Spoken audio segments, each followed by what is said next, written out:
Salve, rapa! Firmeza total. TV 247, Ferrez em Construção. É nóis.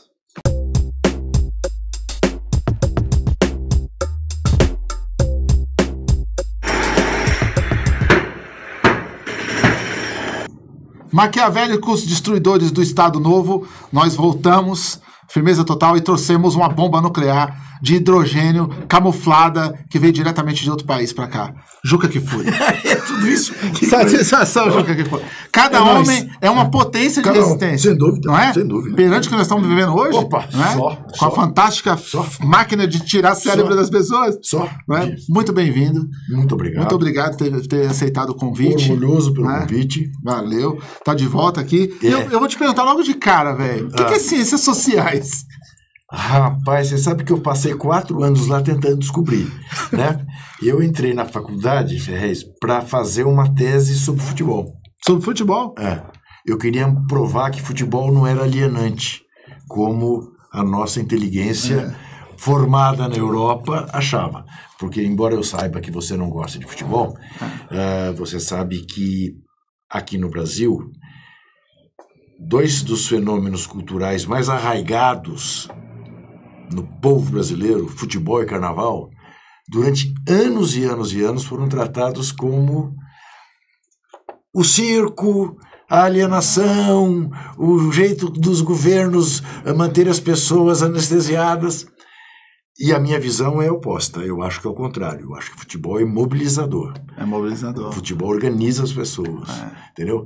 Então, essa era a minha ideia de fazer essa tese lá na USP. Mas aí eu fui capturado pelo jornalismo.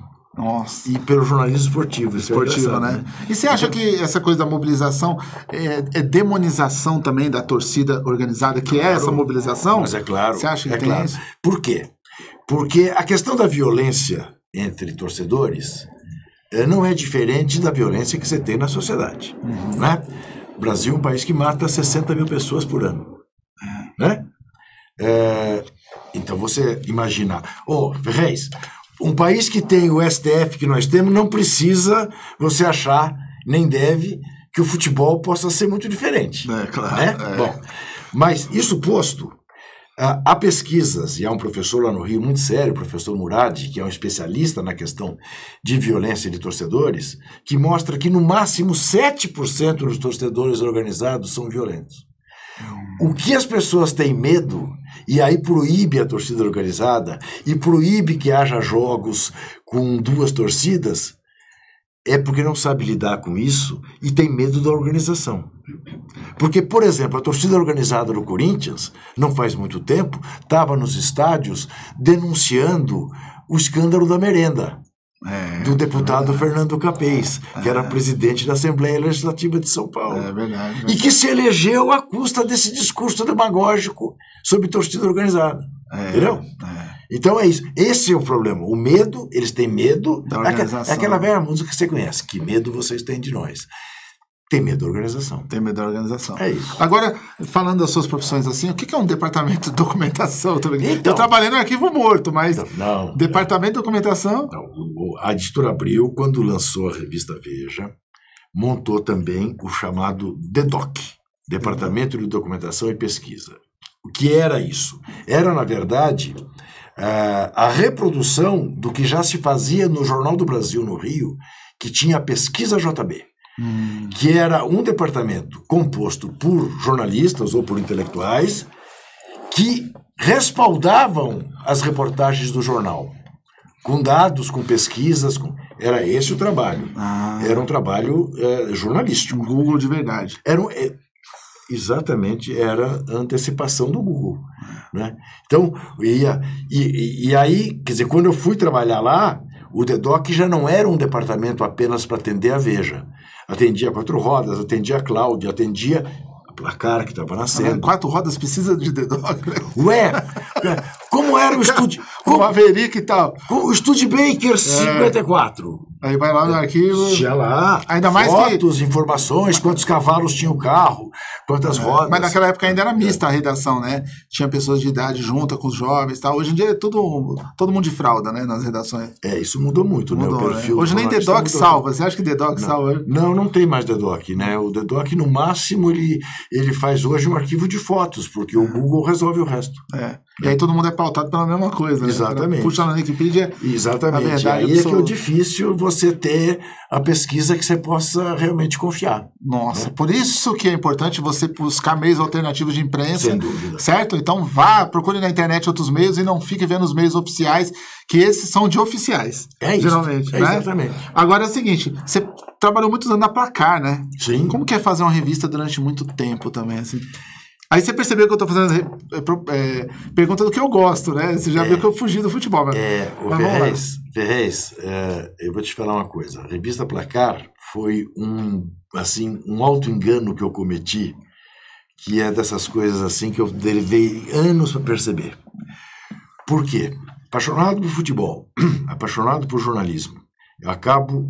Eu entro para trabalhar na revista em 74, na revista propriamente dito, porque entre 70 e 74 eu trabalhei no DDoC, atendia a Placar, mas trabalhava no DDoC. Em 74 eu vou chefiar a reportagem da Placar. E em 79 eu assumo a direção da Placar. Tá? E fico diretor de Placar até 1995, 16 anos. Nossa. 25 anos de Editora Abril. Né?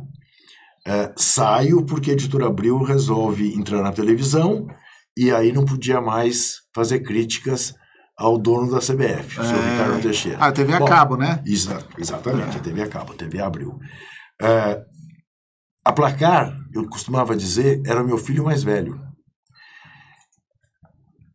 Para mim, a Placar era minha.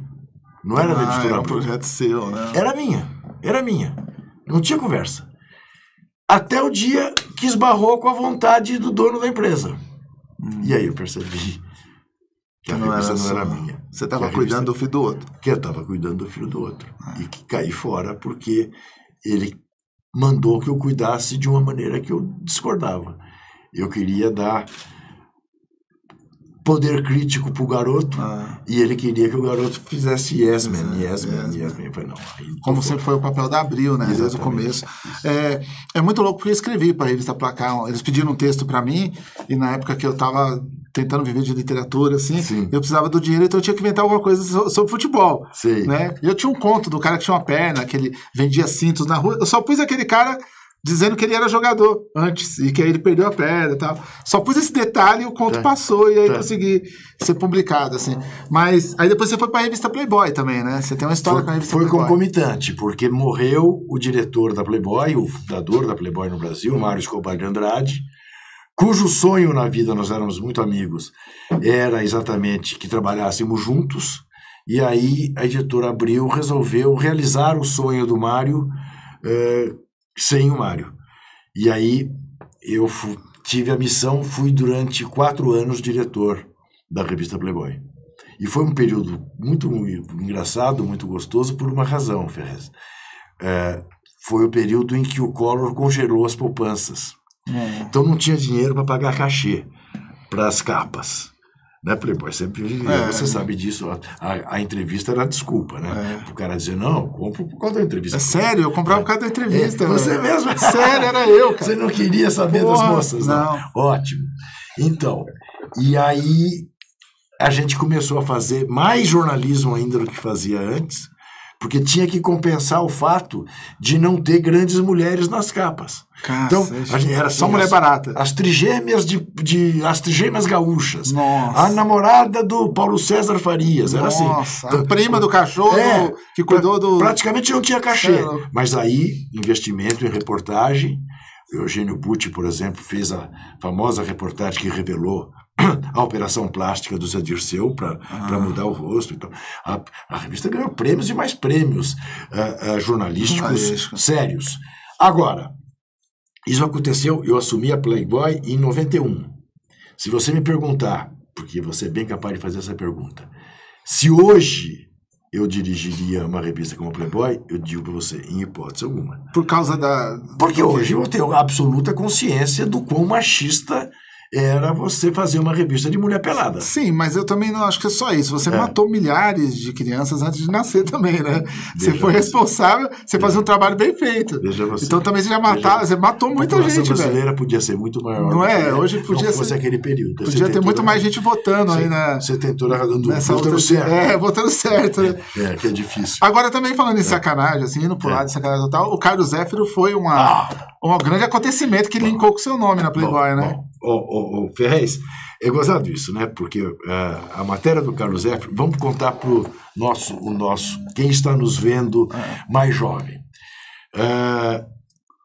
Carlos Zéfiro fazia revistas pornográficas em formato pequeno. As bíbliazinhas? Né? Os catecismos. Os catecismos.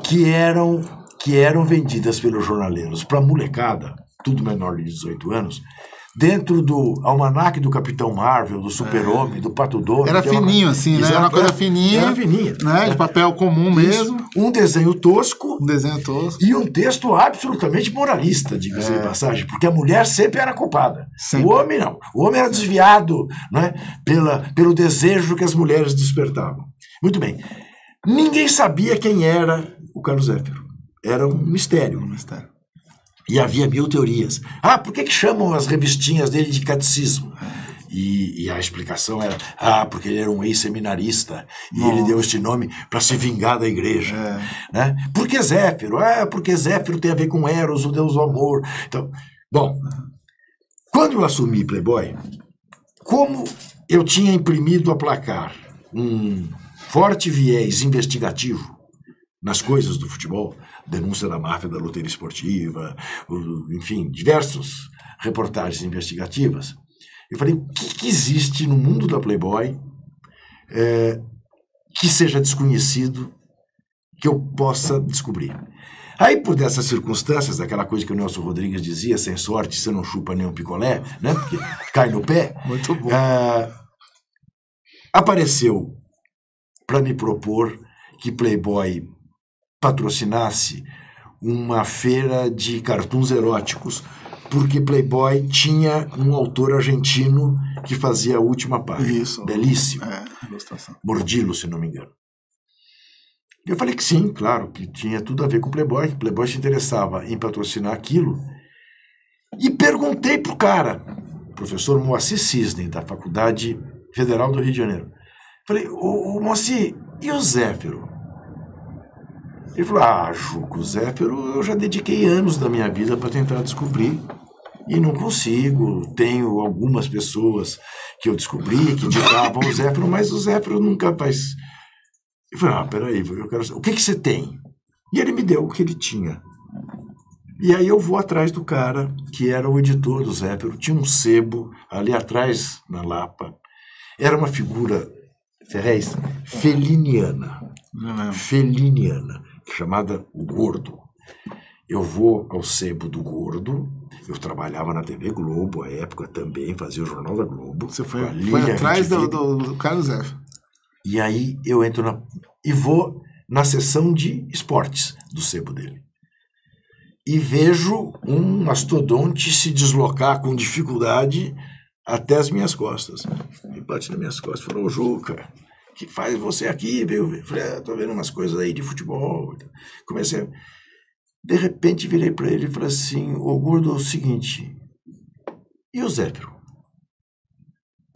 E o Zéfiro, coisa nenhuma. Não vou te contar a história toda porque é longa. A partir daí, eu puxo um fio da meada e acabo chegando. Ele dá uma pista e você... Chego no Zéfiro, que era um ex-funcionário público aposentado, que temia aparecer porque poderia perder o salário dele de aposentado, porque no Estatuto do funcionário público que causa algum escândalo, pode perder a sua aposentadoria. E eu tentei convencê-lo que, ao contrário, já vivíamos sob democracia, que não haveria essa hipótese, que ele era aplaudido, ele resistiu, acabou topando, eu fiz a matéria, publiquei a matéria, e aí, Ferrez, é a prova provada de que é um conceito equivocado, que jornalismo investigativo é necessariamente para ferrar com a vida de alguém. É verdade. Entendeu? Porque esse cara foi entrevistado no Jô Soares, O Jornal da Tarde fez depois uma matéria com ele. Foi paraninfo da turma de comunicação da Federal do Rio de Janeiro. Ou seja, viveu um pouco da glória. E morreu 3 meses depois. É. A matéria sai em outubro, ele morre em março. Caramba, ele viveu um pouco da glória. Alcides Caminha. Alcides Caminha. Exatamente. Isso é louco, isso é... Agora vamos falar um pouquinho, né? Nós estamos numa televisão política, né? Essa é uma televisão bem baseada no político também. Embora no nosso canal a gente fale de cultura e de Carlos Zéfiro e de tudo também. Eu queria saber, assim, o time tá perfeito, cara, na questão do Lula. Assim, foi uma prisão ali bem em cima do tempo certo, para a questão dos anunciantes da Copa, sabe? Você acha que tem relação a questão da prisão dele com a discussão de só falar da Copa do Mundo daqui a pouco? Você acha que tem essa relação ou não chega? Olha, é conspiração da nossa cabeça? Veja bem, eu acho que claro, a prisão do Lula cumpre um projeto pré-estabelecido que começa no golpe do impeachment, né?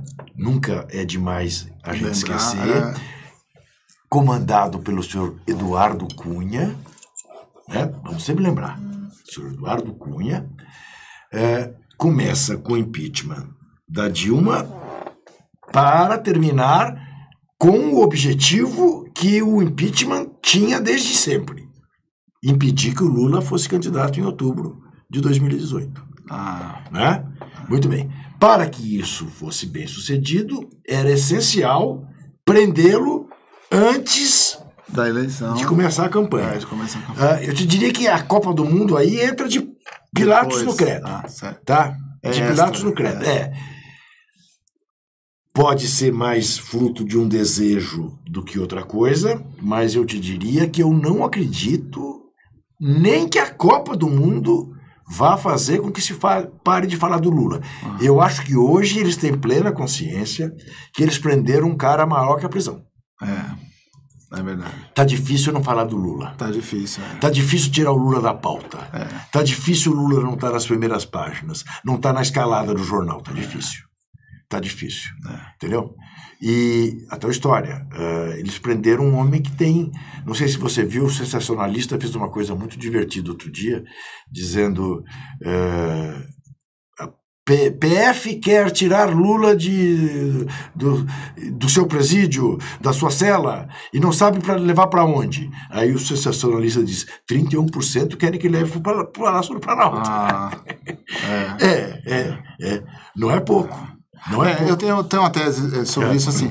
Primeiro que a gente desmascara toda a arrogância quando tem alguém falando mal do Lula, blá, blá, blá, você desmascara isso em 5 minutos conversando, porque o cara só tem pautado a Globo News e o Jornal Nacional. Sim. Mas fora esses que você não consegue, se você parar para analisar no dia a dia do povo, você começa a falar do que teve, como foi o governo, tal, e aí o povo fala, apesar de eles estão falando isso dele, porque é maciço, é muito maciço, é muito ataque, mas eu votaria nele. E aí você vê que a pessoa ela começa a conversar e daqui a pouco ela fala, não, eu votaria nele, se tivesse. Mas o problema também é o seguinte, Ferrez, quando você pega alguém por corrupção, você mostra o produto da corrupção. Não é isso? Então, para pegar não é imaginativo, imagético. Para pegar um exemplo. O Sérgio Cabral. Prenderam o ex-governador do Rio. Foram à casa do Sérgio Cabral. Tinha lá 40 relógios de ouro. Tinha lá 180 ternos de grife. Tinha lá 200 pares de sapato dele e da mulher. Joias. Muito bem. Pegaram o Lula. O que mostram do Lula?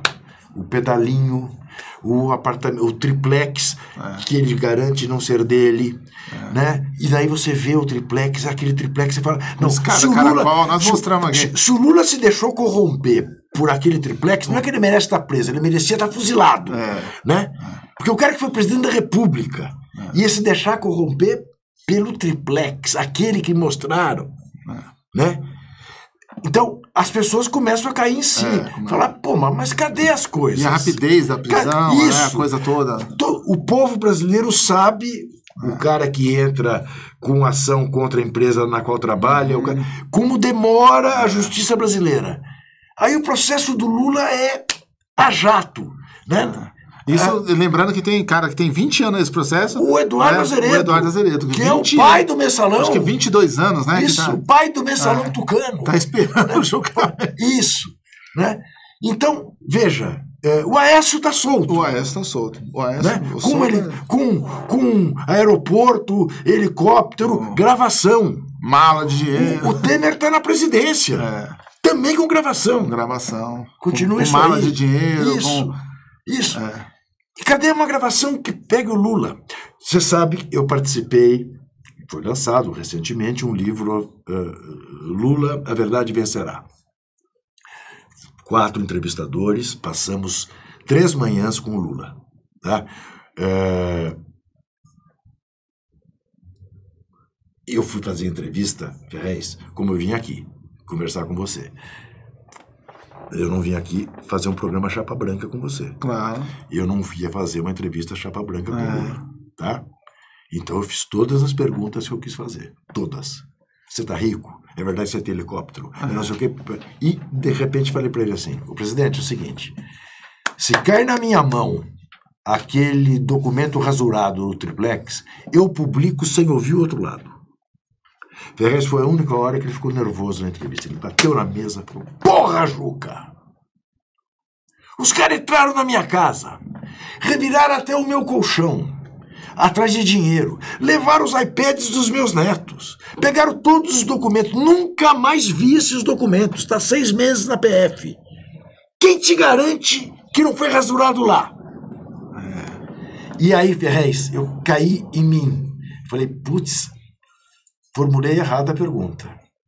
Ele tem razão de ter ficado... Até porque eu sei o quanto a polícia é capaz de plantar maconha em carro de garoto e garota para dizer que estavam se drogando, né? Eu passei anos da minha vida preocupado com isso, que fizessem com os meus filhos, por me perseguir. Isso é fácil fazer. Entendeu? Passei anos, você sabe disso, você sabe nas quebradas como isso acontece. Né? Muito melhor do que eu, você sabe. Muito bem.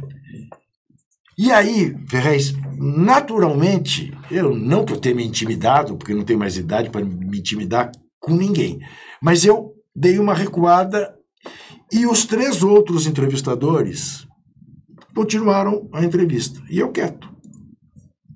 De repente, ele vira-se para mim e fala assim, ô Juquinha, pergunta aí, vem para dentro.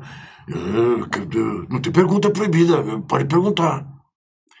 Eu saí dessa entrevista, Ferrez, convencido absolutamente de 2 uma. Ou ele é o melhor ator do mundo, ele merece um Oscar, ou ele está falando a verdade. A indignação dele, presidente, você não vai embora do Brasil. Por que você não vai para uma embaixada? Você não vai ter um palanque permanente todo dia com a imprensa do mundo inteiro querendo falar com o senhor? Não vou fugir. Que venham me buscar. E tem mais. Ninguém põe tornozeleira nesse tornozelo que minha mãe passou a mão. Eles vão ver o que é mexer, nem que leve 10 anos. Eu vou provar que eu não sou corrupto. Eles vão ver o que é mexer com um cara que nasceu em Pernambuco. Assim. Entendeu? Assim. Não tem como. Do mesmo jeito, ele foi no Capão Redondo muitos meses antes de ser preso, né? E foi pro Capão Redondo e mandou encontrar com a gente sem mídia. Falou, não quero que vocês falem pra mídia nenhuma, mas eu vou aí. E a gente recebeu ele num barracão no Campo Limpo, né, na Casa de Cultura lá do Campo Limpo, um barracão bem simples, tal, que é uma ocupação que o pessoal fez lá. E dentro desse barracão ele tinha lá 80 pessoas. Sabe, só pessoas do teatro, pessoas da dança, e ele conversou com a gente 2 horas ali, falando das coisas e tal, sabe, abertamente, sem mídia, sem ninguém gravar, sem nada, entendeu? Eu até falei, pessoal, quando que a gente vai ter a chance de ter um presidente fora de campanha, que vem aqui, porque quer vir conversar com a gente, explicar, ó, você é escritor, você é poeta, você tem um sarau, eu vou te explicar o que aconteceu comigo aqui, entendeu? O cara foi lá, velho, não é que ele foi para um programa de televisão, né, não é que... Ferrez, eu fui lá no sábado, no sindicato, no dia que ele foi preso. Passei boa parte da manhã com ele. Fui por quê?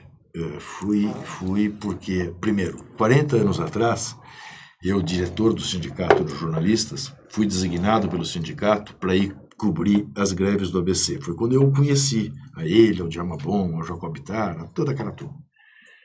E eu resolvi, no sábado, ir lá dar um abraço nele. Tínhamos feito a entrevista e tudo mais, fui lá. Caminhando na rua do sindicato, o que mais me comoveu, sabe o que foi? As mesmas caras de 40 anos atrás estavam ali na rua e Ferrez, elas vinham e agradeciam a presença. Muito obrigado, o senhor está aqui. Eu dizia, escuta, eu não tenho que agradecer nada. Eu estou aqui porque eu quero, estou aqui porque estou solidário, e eu estou aqui porque é nós. Estamos no mesmo barco. Mas, entendeu? Fala, porra.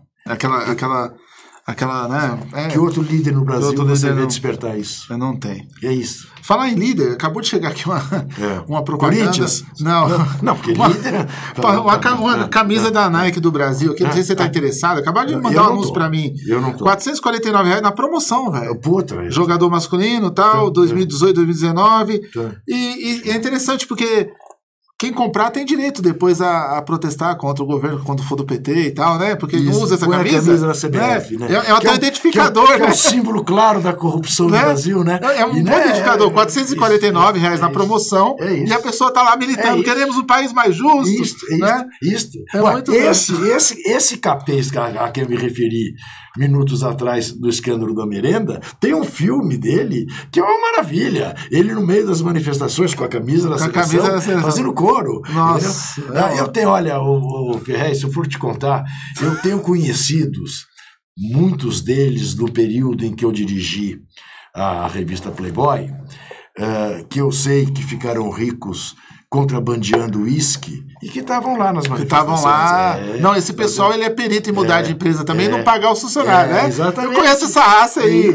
Essa raça É. Aí o cara vai lá, não, o CNPJ da empresa é outro, os funcionários estão sem receber. Aí ele fala que alavancou os negócios. Né? Eu não deu uma alavancada nos meus negócios. Exatamente. Esse povo Agora é o seguinte, vindo nessa questão do futebol, essa coisa das arenas aí, né? Virou um jogo, um show, porque o preço para poder assistir um jogo tá parecendo um show do YouTube, velho. Tá ligado? Então o cara vai lá no futebol, 100 pau, 80 pau pra poder assistir um jogo. Quando que ficou isso? E por que virou essa mega produção, assim? Então veja você, esse foi um dos equívocos graves dos governos do PT. Tanto a Copa do Mundo da maneira como foi feita aqui, como a Olimpíada. Tá tudo sucateado, roubou-se uma barbaridade. Ainda hoje soubemos que aquele ex-governador, eleito pelo PT, era do PCdoB, depois do PT, Agnello Queiroz, acaba de virar réu também no processo do estádio lá, Mané Garrincha, em Brasília, que é o mais caro estádio do Brasil, 1.700 bi, tá? Numa cidade que não tem nenhum time nem da primeira nem da segunda divisões. O que as arenas vieram para fazer, Ferrez, foi a elitização do futebol brasileiro e excluir os excluídos dos estádios. Branquearam os estádios. Higienizaram os estádios. Você vai... Ferrez, das experiências mais assim angustiantes que eu tive num campo de futebol foi em Salvador, durante a Copa das Confederações de 2013, um jogo de uma seleção africana contra uma seleção europeia em Salvador. Em Salvador. A capital mais negra do Brasil. Não tinha um preto na arquibancada. Putz, tinha no bar... vendendo sanduíche, tinha vendendo cerveja na porta, tinha no gramado como jardineiro, mas na plateia não tinha nenhum, entendeu? E aí você fala, pumbas, era uma das poucas formas de lazer dos excluídos brasileiros. Até com isso estão acabando. Nossa. Isto é o neoliberalismo no futebol. Quando você foi lá no Capão Redondo, né, no nosso programa Interferência antes, você falou que quem ganha são os cartolas, os empreiteiros, algumas agências de propaganda, essa gente que vai ganhar e nós que vamos pagar. Né? Isso virou uma mãe de Ná, uma profecia melhor do que mãe de Ná. Assim. Mas Ferrez, as pessoas dizem óbvio. Isso. As pessoas, você tinha razão. Você foi um dos poucos que criticou. O Ferrez, bastava ter um olho para ver. Não precisava nem ter os dois. Era óbvio. Agora, as pessoas ficavam intimidadas de fazer a crítica porque parecia coisa de antipatriota, fracasso maníaco. Esse que foi ministro do esporte, Aldo Rebelo, porque você vai vendo as pessoas, a história não tem nada melhor do que a história. Você pega Aldo Rebelo, era do PCdoB, Partido Comunista do Brasil, com uma história, com uma história de respeito nesse país, Amazonas e tudo mais. Bom, hoje ele está no partido Solidariedade, do Paulinho da Força, para ser candidato à presidência da República. Depois de passar pelo PSB, para onde ele foi, porque queria ser o candidato. Como parece que o candidato do PSB vai ser o Joaquim Barbosa, ele caiu fora e foi para o... Este cara me acusava de ter complexo de vira-latas e dizia que os estádios que estavam sendo construídos pelo Brasil afora eram multiuso, que não era apenas para futebol, que ia ter shows, que ia ter... Eu te pergunto, você imagina a Madonna indo cantar em Cuiabá? O U2 indo cantar em Manaus? Não, eles não vão. Os estádios estão todos sucateados, viraram todos elefantes brancos. Ferréis até o Maracanã eles conseguiram sucatear. Até o Maracanã está subutilizado. E você acha que o Rio de Janeiro também, dentro dessa questão, começou o desmonte do Rio de Janeiro lá atrás também? Você acha que isso trouxe essa triste realidade que a gente está hoje no Rio? Mas tem muito a ver. Relação, tem né? muito a ver. Como tem a ver o debacle da Grécia, tem a ver com as Olimpíadas de Atenas. Entendeu? Porque se cria uma expectativa, se cria... Inclusive, eu queria fazer uma correlação aqui com você, porque eu vi esses dias na televisão uma coisa muito louca. Eles estão tentando convencer a gente que comprar televisão para assistir a Copa do Mundo vai salvar a economia. Né? Que isso é surreal. Eu vi uma mulher carregando a televisão e falou, você está ajudando o Brasil a crescer agora? Inclusive, está estimando uma alta de 3%, 4% por causa da compra de televisões. Que absurdo. Sabe? Assim, não é nem o ingresso para ver o barato. Você comprar a TV, trocar de TV. Vai aquecer a economia. Isso. Né? Não tem limite para esse plano que chama a gente até de acéfalo, né? Mas não tem limite. Infelizmente, quer dizer, nós voltamos a viver no Brasil aquilo que, de alguma maneira, governos populares, com todos os seus equívocos, conseguiam matizar, que é a volta do capitalismo selvagem a todo vapor. Né? E reforma trabalhista, e fazendo tábula rasa de uma porção de direitos que foram duramente conquistados pela sociedade brasileira. E é o mesmo discurso, né? Iniciativa privada, vocês não vão gastar nenhum tostão com isso, vai ser tudo, né? Vai ter a PPP, que agora o Dória tem essa coisa do PPP, política... O Dória, né? Veja o Dória. É João Agripino Dória. O ex-prefeito Agripino, que prometeu que ia ficar 4 anos prefeitando. E que, no fundo, era uma brincadeira de playboy. Ele achou graça participar de uma eleição, claro, é emocionante participar de uma eleição. Ganhou a eleição, né, surfando na onda do antipetismo, que ganhou no primeiro turno. Aí brincou de gari um pouco, né? Brincou de bombeiro um pouco. Aí enjoou do brinquedo? Em São Paulo, você acha? Claro que enjoou do brinquedo. Até porque eu vou te falar uma coisa, é muito mais difícil você ser prefeito da cidade de São Paulo do que você ser governador do estado. O governador, você fica ali na cabine, na torre de comando, os outros que façam. O prefeito tem que resolver o problema da Cracolândia. Ele falou que resolveu. Você viu como resolveu? Resolveu. Eu passei lá agora sábado. Né? Não tem mais nada. Tá muito resolvido. Tem polícia jogando para um lado, polícia jogando para o outro. Isso. E jogando água em morador de rua. Desmanchando barraca. Isso. Né? Você viu, ele também conseguiu, ele brigou com os grafiteiros. Foi um dos pontos altos. Hoje o nome dele tá pichado na cidade toda. Isso. Né? Ele quis dar ração. Os famintos. Perdeu também. Os faróis, ele acabou de tentar ligar. Tá uma porcaria onde você vai e tem farol piscando. Gestão Dória. Mas é que já antecipando o carnaval. Antecipando. É isso. Agora, assim, falando de livro, né? Que sou escritor, você também. Você lançou um livro, né? Não. Você lançou um livro, Palmeiras, Paixão e Glória, né? Não foi esse livro? Palmeiras, Paixão e Glória. E a emoção São Paulina também. Foi. Não foi? Parece que o livro chama Corinthians, Paixão e Glória e a emoção Corinthians.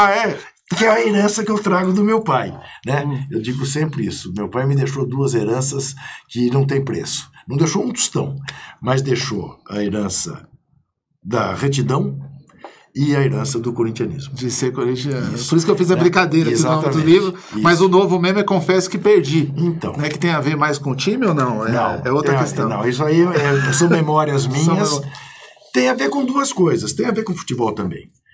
Tem a ver com o fato de que aos 17 anos eu era militante de organização clandestina de combate à ditadura e que eu sonhava com um Brasil que 50 anos depois revela-se muito distante do Brasil que eu sonhava. Eu imaginava aos 17 anos que quando eu chegasse aos 67, 68, como eu tenho hoje, nós vivêssemos num país muito mais justo, nós vivêssemos num país que de fato tivesse libertado os escravos, nós vivêssemos num país que não fosse racista, que não fosse homofóbico. E é um puta nome esse, né, cara? Assim, tipo, muito honesto, né, ter um livro com esse título, né? E no futebol, Ferrez, eu sonhava com um país que ia manter seus jogadores aqui, que não ia virar exportador de pé de obra, cujo nível se mantivesse alto e não fosse hoje a terceira divisão. Você sonhou com os jogadores mais tipo Sócrates, assim, mais politizado e tal? Porque eu fui em várias coisas com Sócrates, participar das coisas do PT e tal.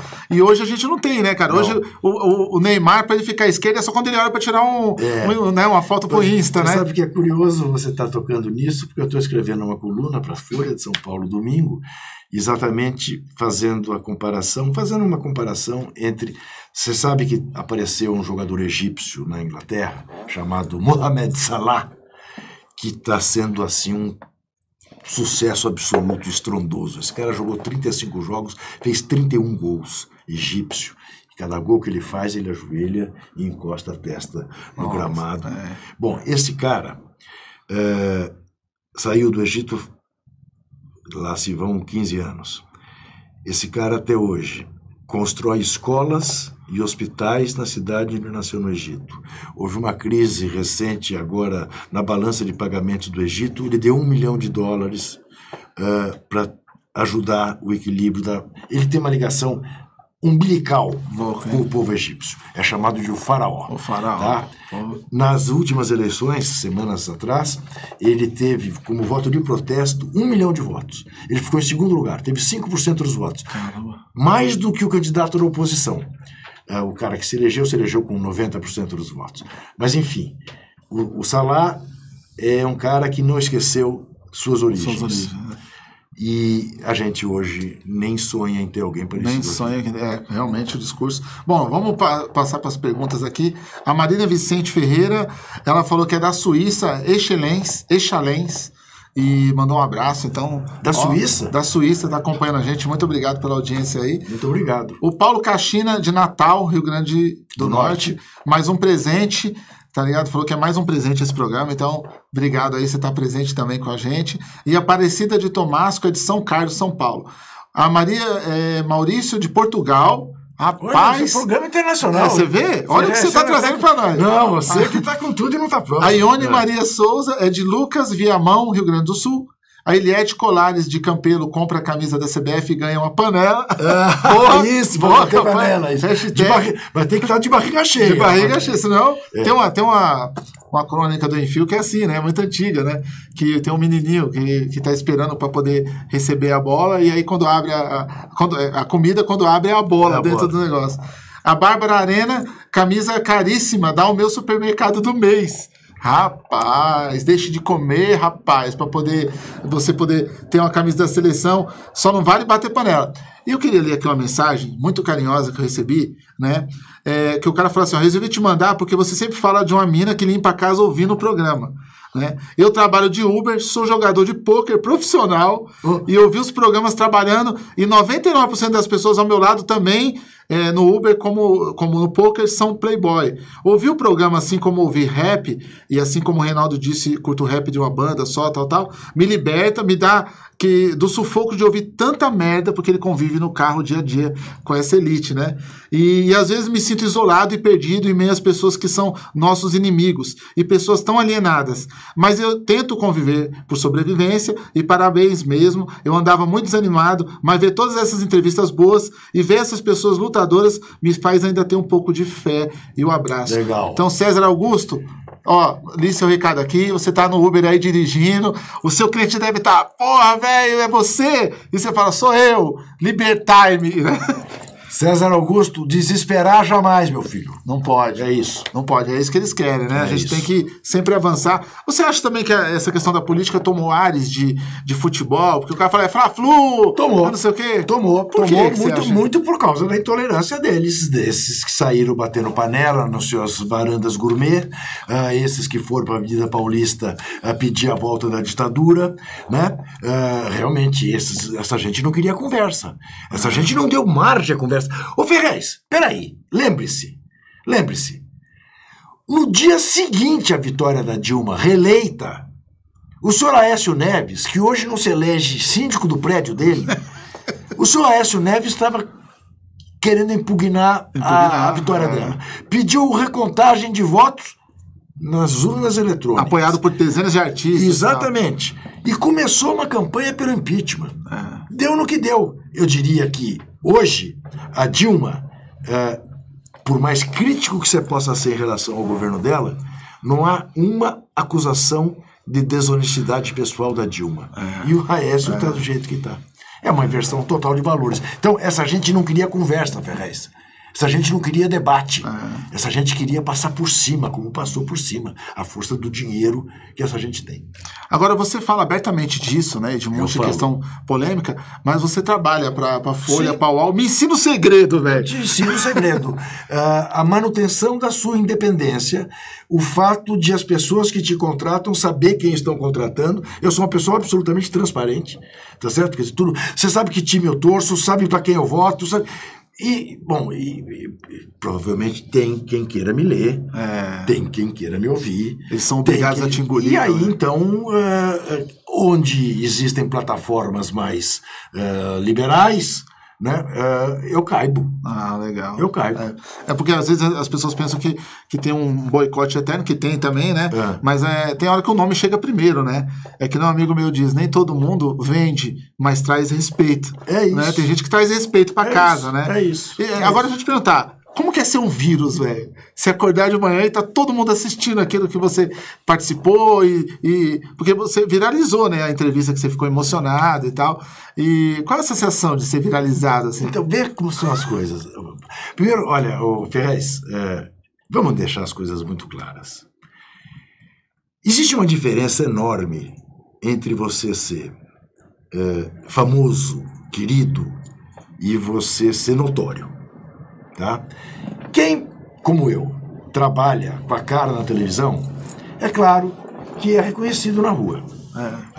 Você é reconhecido. Tá certo? Você sabe disso. Mas quem se deixa levar por isso, no fundo é bestinha. Tá? Entrei no restaurante, todo mundo olhou. E aí, o cara pode ter olhado e falar assim, trouxe filho da puta. Tiraram a chapa deu, né? Isso. Né? Então, eu digo sempre isso. Eu tinha um amigo que dizia que devia haver uma lei no Brasil que proibisse trabalhar na TV Globo com menos de 40 anos de idade. Porque quem trabalha na Globo com menos de 40 anos de idade, dada a popularidade, a notoriedade, fica bestinha. E é isso mesmo. Então, o que eu achei legal da viralizada da entrevista com o Pedro Serrano, professor da PUC, constitucionalista, é que ele fez uma defesa tão ardorosa, tão didática, tão concatenada, tão articulada, que quando ele acabou de fazer, eu disse, eu gostaria de terminar o programa agora. Eu tenho mais 4, 5 minutos para continuar o programa. Mas o programa deveria terminar aqui, agora, porque está dito tudo, não precisa ter mais nada. Eu vi que você falou isso. Entendeu? É isso. Então, eu te diria, o que viralizou não fui eu. Foi a fala dele. O que viralizou foi o Pedro Serrano ter feito aquele raciocínio e ter ficado indignado. A verdade dele estava nua e crua ali, quer dizer, quem estava vendo aquilo, esse cara sentindo, isso. Né? Então, eu queria ali terminar o programa. Então, infelizmente, tem uma grade para cumprir, né? Então, eu não pude terminar, mas se a TV fosse minha, eu queria fazer aqui um pequeno merchandising. Eu estou fazendo um programa semanal na TVT, a TV dos Trabalhadores. Toda terça-feira, às 9 horas da noite, uma entrevista Chama Entrevistas o programa. E a gente tem trazido gente que você não está acostumado a ver na grande mídia. Entrevistas, né? Legal ter um vídeo, né? Isso. Entrevista, eu vi já a chamada. Agora, assim, conta um pouquinho do que ele falou, porque a pessoa que está acompanhando às vezes não viu a entrevista. Ele mostra, ele é um constitucionalista, ele mostra por A mais B como hoje a nossa principal preocupação é a defesa da Constituição, porque eles estão atropelando a Constituição brasileira. Estão passando por cima da Constituição, que é recente, é de 1988, a chamada Constituição Cidadã, assim chamada por Dr. Ulisses Guimarães, que foi quem presidiu a Constituinte à época. E ele mostra didaticamente, isso está no YouTube, né? Viralizou, é fácil pegar, como disso foi feito tábula rasa. E faz um apelo para que, enfim, a sociedade brasileira reaja diante disso. Foi muito bonito. A prisão do Lula da maneira como se deu. E aí não é uma questão ideológica. É uma questão... É aquela história, né, Ferrez? A gente não é leigo em assuntos de direito, né? Mas você pega juristas que, independentemente da posição política que tenham, dizem isto que está acontecendo é um absurdo. É típico de uma ditadura ou de uma republiqueta de bananas. Que é mais próximo do que a gente está vivendo. Exatamente. Né? Agora, você foi hostilizado também, né? Te chamaram de petista, xingaram de petista, né? Petralha, petista, filha da puta. E foram muito corajosos, né, Ferrez? Porque fizeram isso às 1h30 da manhã na esquina da minha rua. Eu desci indignado, porque estavam acordando ali a rua inteira, o cara tocava uma buzina de ar, né? Desci de camiseta e calção, que era como eu estava, na noite de dezembro, de calor. Na sua casa? Na minha casa. Porra. Desci, quando cheguei na frente do carro deles, eles saíram e eu berrei, para! E eles pararam. Aí eu fui em cima deles, o cara que estava no banco de passageiros com uma máscara. Aí eu disse, eu não sou petista e não sou filha da puta. E vocês... Aí o cara... Eu ia continuar. Vocês estão acordando, estão absurdos, vocês são fascistas. Aí o cara me disse, não. Eu falei, não. Aí o cara me disse, como você não é petista? Você é contra o impeachment. Porque isso foi ainda antes do impeachment. E eu falei assim, você é um ignorante político. Porque o fato de eu ser contra o impeachment não significa que eu seja petista. Né? Aí você acredita que o cara virou assim para mim, Ferrez, e disse assim, não, eu não sou ignorante, eu leio a Carta Capital e o Gramsci.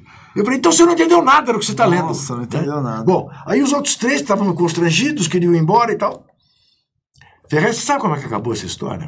Evidentemente eu tomei nota da placa, de madrugada eu já sabia quem eram os 4, de onde vinha o carro e tal, No dia seguinte já tinha uma nota no meu blog em que eu dizia, vou processar os 4. É mesmo?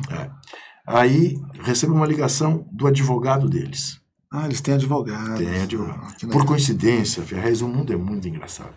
O advogado do Dr. Podival é advogado do Zé Dirceu. Tá? Me convida para ir ao escritório dele, que os 4 queriam pedir desculpa. E eu digo, olha, eu só aceito as desculpas... Comendo sucrilhos, eles estavam comendo sucrilhos? Eu só aceito as desculpas se forem públicas. Porque eles foram lá fazer um freja na porta da minha casa. Vai ter que ser um documento que eu vou publicar. Eu fui lá. 2 deles, Ferrez, judeus. Eu olhei para os 2 e disse assim, queria falar primeiro com vocês 2. Vocês sabem como começou Auschwitz? Desse jeito aí. É inadmissível que vocês tenham feito o que vocês fizeram. E aí, fizeram o documento para eu publicar, eu publiquei, é claro, na calçada do escritório do Dr. Podival. Eles me pediram para fazer selfies. Porque eram corintianos, meus fãs, e que gostavam de mim. Aquilo tinha assim... É isso. Bom, a vocês, senhores, os 4, eu faço um convite. Eu estou na Avenida Comendador Santana, no Capão Redondo. Podem aparecer lá e fazer a mesma coisa que vocês fizeram com o Juca, que eu vou fazer questão. Não vou chamar o advogado, não consigo falar com o advogado, nada. Eu não tenho. É descendente de baiano, descendente de bisavô escravo. Mas vão lá que vocês vão se divertir bastante com essa ideologia fascista, né? É muito. Eu faço esse convite porque o Juca é meu parceiro, faço questão de te dar esse presente. Então vão lá, a gente conversa, fala de militância. Tem muita gente lá legal também para ouvir, muita gente que foi beneficiada pelo FIES, pelo Bolsa Família. Aí vocês conversam com essas pessoas também. Que é o que e dói. A gente, né? Que é o que dói deles. É o que dói, né? A gente se esclarece. Imagina o FIES, tem agora a filha da minha empregada, entrou na faculdade de medicina, tomou o lugar do meu filho. Aí, ó. Inclusive, esse ódio todo começou com a coisa das empregadas, né? Mas, claro. Dá mais um programa isso aí. Avião. Tinha um crioulo no avião. Não tem? O cara no aeroporto, agora a gente não de sabe. bermuda e camiseta regata. Isso, passando aquele sovaco em mim. Porra, agora eu tava na pseudo-Europa, né? Isso. E aí o cara vem me acordar pra esse Brasil misto. Juca, muito obrigado. Satisfação mesmo. Agradeço, e eu vou pedir licença pra você, porque eu vou ler um trecho de um livro agora. Do Inácio Loyola Brandão. A gente sempre lê um trecho aqui, e eu escolhi um trecho que eu acho que tem a ver com essa entrevista hoje. Oba, esse livro é lindo. E o senhor? Quero me candidatar. Assim, bonito, limpo, sadio? Assim. Qual é a graça? Eu sou um homem normal. Tem milhares por aí. Engano seu, tem pouco. José mandou o homem para os exames médicos. Sadio completamente, não tinha uma cárie, mandou os psiquiatras, psicanalistas, psicólogos. Perfeito. Mandou levantar os antecedentes do homem. Bom, honesto, a ficha corrompida estava limpa. O senhor não existe. Como é? Me dá um emprego. O senhor está empregado. Isso aqui é 0. Inácio Loyola Brandão.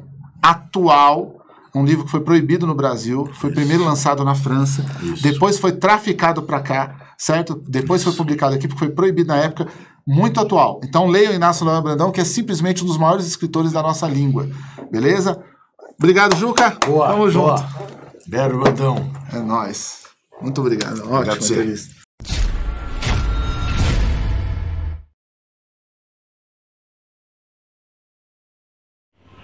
O portal Brasil 247 está iniciando agora uma campanha de assinaturas solidárias. Num momento como esse, de avanço do conservadorismo, do discurso de ódio e de intolerância em toda a mídia, é mais do que importante fortalecer os meios democráticos e que dão voz aos movimentos sociais. Por isso, eu apoio essa campanha do Brasil 247.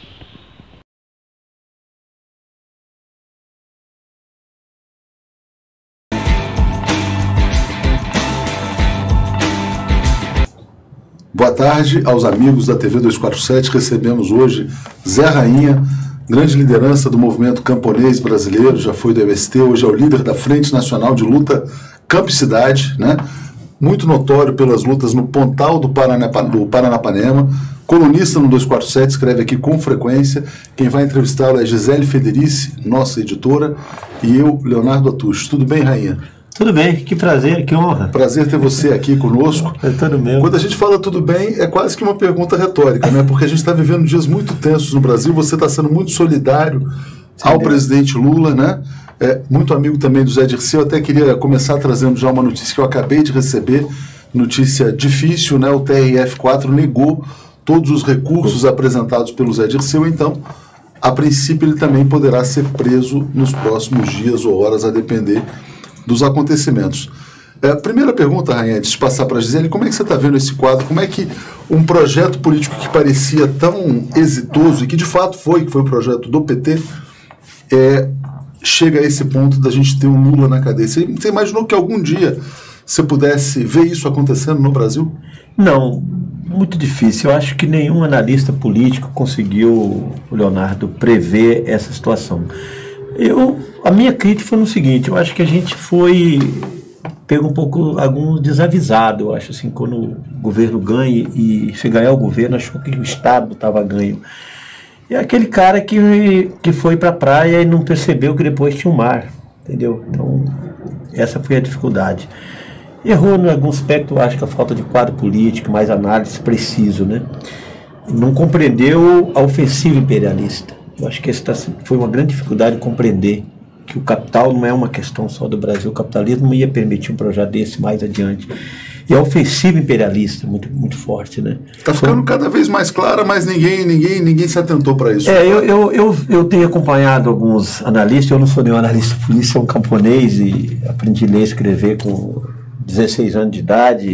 Militei, aprendi o mundo, foi um pouco a minha escola, e ouvindo as pessoas, mas acompanhei a luta, né? A luta foi o meu berço de faculdade para poder entender um pouco esse processo.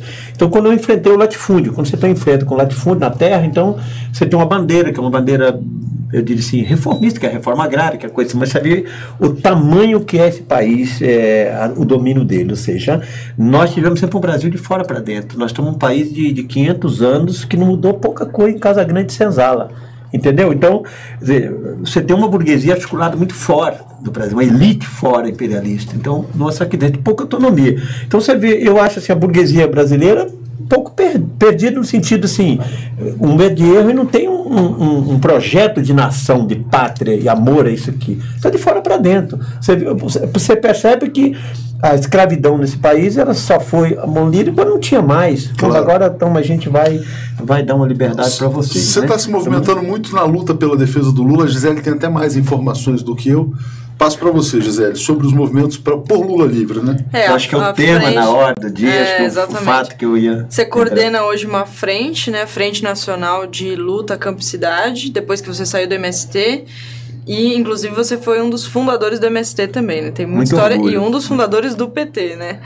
E como é que é? Vocês vão fazer uma marcha no dia 21 de maio, né? É uma marcha pela liberdade de Lula. E eu li que vão ser militantes de várias cidades que vão andar a pé, né? Como é que é isso? Queria que você falasse também um pouco sobre a simbologia da marcha. O que uma marcha significa? Eu primeiro queria dirigir a minha solidariedade ao Lula, em particular. O sentimento que eu tenho pela amizade.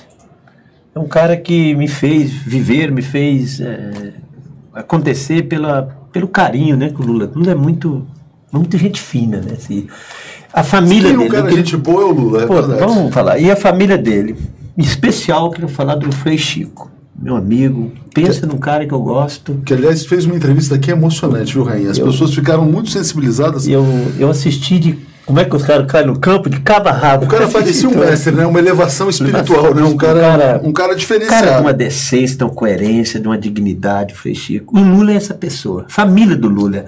Então eu queria falar isso, o sentimento que eu estou tendo da prisão do Lula nesse aspecto. Você tem uma ideia por que eu estou falando nisso? Por que não fazer a marcha? Eu estava na cadeia, eu fui 3 vezes preso, na luta por causa. E recebi muita solidariedade. Em 2011, nós estávamos presos, eu mais um grupo de companheiros, o companheiro Claudemir estava comigo no céu, estava aqui no Pinheiros 3. Uma acusação igual essa. Mesma coisa tem, processo.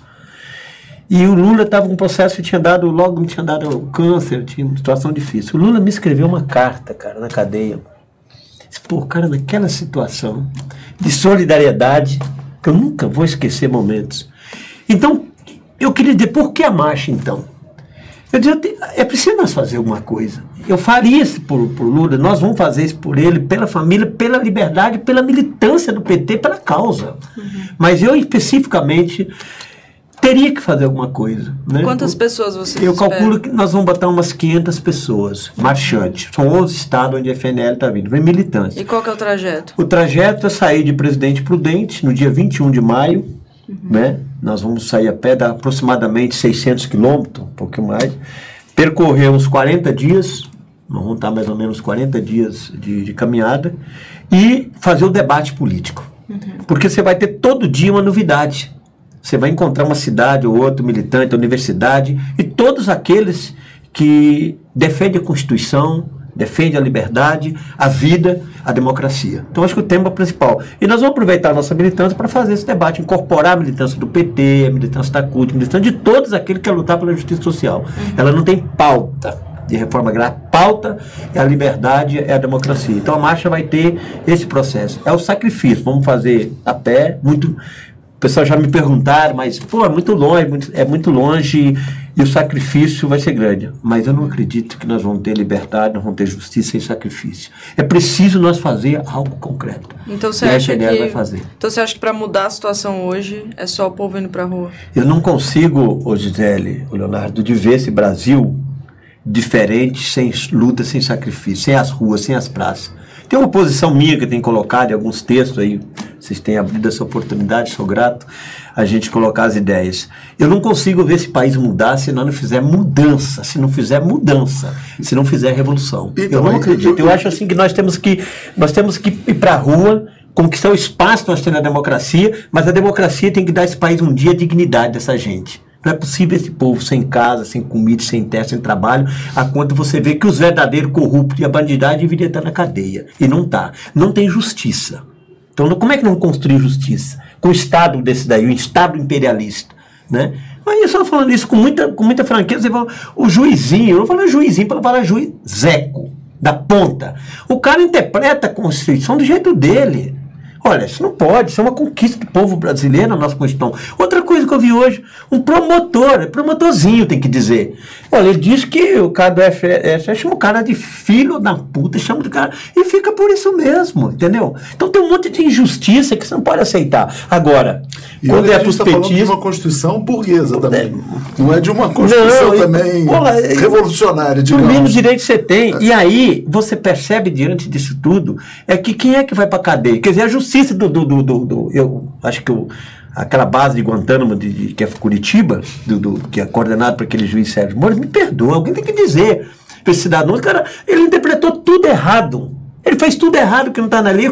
Eu que eu não sou nenhum jurista, eu nunca estudei direito, meu irmão é advogado, eu procuro ler. Mas eu vejo as próprias pessoas que têm posição de direito, por causa do Reinaldo Azevedo, viu o texto hoje. Vocês não leram. Aí vem um monte de colunista que parece que é dono do jornal, falando um monte de besteira, né, falando besteira. A Constituição está errada, que ele não podia ter feito o que fizeram. E aí... E fica por isso mesmo. Pois é, mas você falou coisas interessantes. Você começou aqui dizendo... Eu só quero colocar a minha indignação. Às vezes eu me expresso um pouco, né? Porque a indignação que eu tenho na prisão do Lula, da injustiça, da ilegalidade. Mas isso aí, olha, são todos os juristas, é o mundo civilizado, são os artistas, isso é um sentimento generalizado. Mas você falou o seguinte, o PT conquistou o poder, mas não o Estado, né? Eu queria que você detalhasse um pouco mais essa ideia, porque o PT sempre se coloca já há muito tempo como um partido reformista, que achava que iria ampliar os ganhos da sociedade brasileira através de um processo de reformas progressivas, né, e progressistas, mas jamais através de uma revolução. Você acha então que o PT deveria ter sido muito mais ousado? E o PT fez também um projeto todo centrado na ideia de conciliação de classes, né? Era o capital e trabalho, era o Lula presidente, o vice era um empresário. Você acha que essa escolha foi equivocada? É um erro. O PT vai pagar por esse erro, na minha concepção, um bom tempo. Né? Acreditar que era possível uma conciliação de classe. Olha, eu tenho dito que não concilia raposa e galinheiro. Raposa e galinha, água e óleo, coisas assim. Eu uma vez fiz uma crítica e eu vi isso, uma anedota, uma parábola, uma anedota que saiu. E isso é um período do PT, eu sempre disse isso nas plenárias, eu vou dizer para você com bastante franqueza. Eu acho que a aliança que foi feita foi a galinha que chocou o ovo das cobras, doutor. Não dá. Não mistura cobra com pintinho. E a aliança foi feita, caminhou para isso. E o golpe foi isso. Ou seja, que onde saiu as ideias do golpe? Com a construção da burguesia. A burguesia não ia perdoar. Você acha que a burguesia ia aceitar pobre ter casa? A burguesia ia aceitar pobre, igual o Lula fez o programa da Fome Zero que ele fez. O crime do Lula foi o quê? Qual é o crime do Lula? Vamos botar aqui na ponta da caneta. O Lula deu um programa de habitacional, nunca vi essa história, foi importantíssimo isso. Aceitou um programa, né, que você levou para o campo, o PENAI, que é a compra dos produtos, para os trabalhadores, tinha crédito. Mas a grande questão... Eu só queria colocar esses valores aqui para fazer uma crítica. Então, ele avançou nisso. Um programa ProUni, eu falo com orgulho, meu filho estuda ProUni, que satisfação que eu tenho. Quantos nossos camponeses podiam... Você não teve a oportunidade de estudar. Eu nunca fui na escola, Gisele, né? Então, esse programa não ia aceitar. E teve gente que da direção achou que, entendeu, ia muito longe. Bom, isso é um ponto. Agora tem que fazer a crítica. Segundo, acho que o erro cometido no processo, a aliança que foi feita. Ô, Zélio, me perdoa. Foi piorando. A aliança não dava certo, doutora. Eu doeu na alma, eu tenho que dizer isso. É porque às vezes ia pro Lula, alguém ia pra Dilma e falar com ele, e eu tenho muito medo do tal do puxa-saco, sou muito camponês desse estilo, medo de falar essa palavra. Então agrada, ficava agradando. Eu fiz as críticas, não ia dar certo, cara. Não ia. Mas a aliança, assim, ela sai, Leonardo, ela sai do âmbito de uma conciliação que eles tinham no projeto, para o que eu te desdruxo. Mas eu tenho minhas dúvidas, porque, por exemplo, quando o Lula estava no auge, foi lá 2009, 2010, eu me lembro muito bem da fala de um banqueiro, né, chamado André Esteves, que era dono do BTG Pactual, e falou: o Brasil vive o seu melhor momento em 500 anos. E ele tinha razão, porque nunca na história do capitalismo brasileiro tantas pessoas fizeram fortuna, tantos empresários ganharam tanto dinheiro. As pessoas lançavam ação em bolsa, todo mundo cultuava o Lula era um deus, né? Então, eu não acho que o problema esteja necessariamente na burguesia nacional, embora tenha muita gente aqui concordando com você. Eu acho que o problema que a gente vive hoje tem muito mais a ver com a questão do imperialismo, como você coloca. Sim, mas uma invasão imperial no Brasil travestida de combate à corrupção, mas, enfim. Sim, mas aí deixa eu te colocar Por que o empresário brasileiro vai ser contra a expansão do mercado? Sim, mas eu estou falando, mas aí o problema do Brasil, estou falando de 500 anos, nós temos que ter cá a história. Parece que o nosso pessoal, nossos filósofos, nossos cientistas, fora da história. Como é que foi esse país? O país veio de fora para dentro. Não criou-se uma classe, a burguesia não tem uma classe organizada dentro de um projeto. Pega o caso do JBS. Esse JBS, vamos ser sinceros, o que ele era? Ele era um frigorífico falido. Vamos ser sinceros, eles não conseguem falar isso. Pega o que era Bertin, que era frigorífico falido. O Lula investiu no capital, se tornou a potência, no seu maior o produtor de proteína do animal, hoje, por causa dos Estados Unidos, no Brasil, a JBS é uma cadeia produtiva. Isso é bom, não acho que não deve ter isso, nós devemos ter, e temos, que orgulho. Eu acho que isso foi os caras na cadeia, cara. Aí que eu quero falar. Essa burguesia nacional não estava alinhada com o projeto do Lula, de certa maneira? A burguesia que se aliou a esse projeto não tinha sustentabilidade. Né? Ela foi derrotada, isso nem é. Essa burguesia é derrotada pela imperialista, que está a serviço de quem? Da Globo. Vamos pegar, que é o porta-voz dele. Você acha que o Moro tem esse poder para isso? O setor judiciário, acho que tem gente importante no judiciário, não estou dizendo, mas foi a mentalidade disso aqui. Deixa eu te falar um negócio que eu acho que é importante, as pessoas precisam ler, eu gosto de ler muito, estudar. Eu peguei esse dia, fui atrás de alguma entrevista, ver como é que foi o regime tal, final e tal. Tem uma entrevista, se alguém quiser acessar, acessa ela do Alexandre Garcia, entrevistando o João Figueiredo, logo que ele foi porta-voz do e ele perdeu o colégio eleitoral. É importante ver isso. E ele vai entrevistando, é longa entrevista. E aí, no momento, ele fala da ONU, que ele teve na ONU e tal, e o Brasil estava endividado. Você sabe que a crise vem em 79. Aí vem a greve do ABC, toda uma história, por que deu a crise. E ele, então, disse, eu vou desejar o Tancredo, desejo boa sorte, que ele vem e tal. E ele disse, mas como é que você acha que vai ser de agora para frente? Ele disse, olha, eu tive no Washington, na ONU, e o Figueiredo falando, né, e tinha uma situação falando da dívida. E ele falou, mas o Brasil, ele perguntou, essa dívida vai ser paga? É difícil. Bom, isso se os banqueiros americanos deixar, né? Ou seja, você tem que acertar com os banqueiros americanos. Aqui, você tem que ver que o que domina isso aqui são o FMI, os bancos. Que quem manda na América Latina, quem manda no mundo é o imperialismo americano. Então, os bancos e o setor industrial. Deixou de mandar um pouquinho no governo Lula e vai voltar a mandar pelo andar da carruagem. Mas continuamos escravizados com a dívida, né? Ué, nós estamos continuando. O Lula conseguiu pagar, lembra? Aquela grandeza, acertou com a dívida externa. Mas a gente continua com uma dívida. Agora eu acho assim, eu acho que queria fazer a defesa do seguinte, eu acho que aí o erro, nós não construímos a estratégia. É isso que eu falo com vocês. O Lula não tinha uma estratégia, o partido não tinha uma estratégia. Eu acho que isso faltou. Eu acho que quem estava em torno deveria, não é eu que tenho que pensar pelo partido, mas faltou uma estratégia um pouco definida. O Zé tinha essa estratégia, mas você tem que olhar que o golpe não começa em 2014 com o Dilma, o golpe começa antes. Tem gente que fala que o golpe começou no dia da posse. Né? Já começou... A burguesia já olhou, já pensou. Eu não consigo aceitar que o Estado burguês vai dar para nós um dia alguma coisa. Eu acho que na minha filosofia eu vou defender ela, e o Rui compartilha um pouco, a gente tem discutido, o Rui Pimenta, sobre isso. A causa operária tem uma filosofia e creio que um dia vai ter mudança. Tem gente, Zé, você está falando de ilusão, esse país não vai ter revolução, não vai ter mudança. Vai. A história é dialética. Se você olhar a história, se ela não for dialética, está errado. Então, a filosofia está errada. A filosofia está correta, a história é dialética, esse país um dia vai mudar. E como é que você vê essa revolução? Se tiver um novo governo de esquerda, por exemplo, como é que seria esse governo sem a conciliação de classes? Não, primeiro, a classe dominante tem que ser extinguida. Não é uma classe sobre outra. Você tem que, a classe operária, a classe trabalhadora tem que tomar poder, tem papo. E depois, a classe dominante não tem que existir. A classe dominante tem que ser eliminada.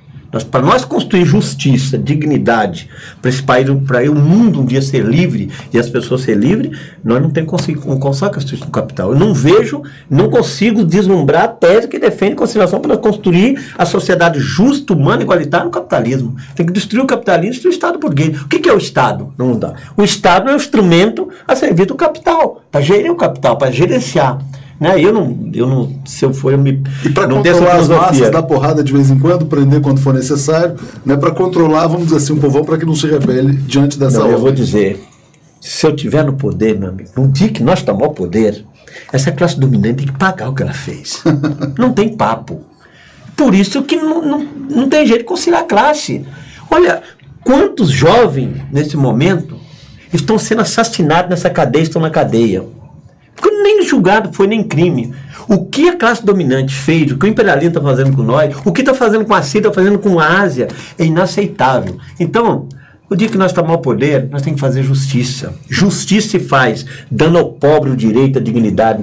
Mas você acredita em tomar pela via eleitoral? Não acredito. Não acredito. Isso é um instrumento. Você pode até ter um processo. Não é que eu quero dizer para os telespectadores, meus companheiros que disputam a eleição, que eu não sou filiado a partido nenhum, eu não disputo a eleição porque eu não concordo, não acredito e não confio. E acho que isso aí está... para nós mudar, não resolve. Agora, é um espaço. Se você, em determinado momento, avaliar que o mandato de um vereador, de um prefeito, está a serviço da classe, Leonardo, Zélio, estou de acordo. Agora, qual é o problema? O problema é que aí o Marx está correto. O Marx dizia, o meio é que determina o ser. Então o ser é fruto do meio. Eles vão lá para dentro. E aí, meu jovem, com sombra e água fresca. Capturado, né? E aí a classe está discutindo. Então por isso que eu nunca, com medo talvez de eu ser contaminado por essa picada, por essa boca azul, eu estou longe, não fui disputar esse espaço. E essa é uma crítica hoje que eu fiz ao mas você falou que você tem muita simpatia pelo Rui, do PCO.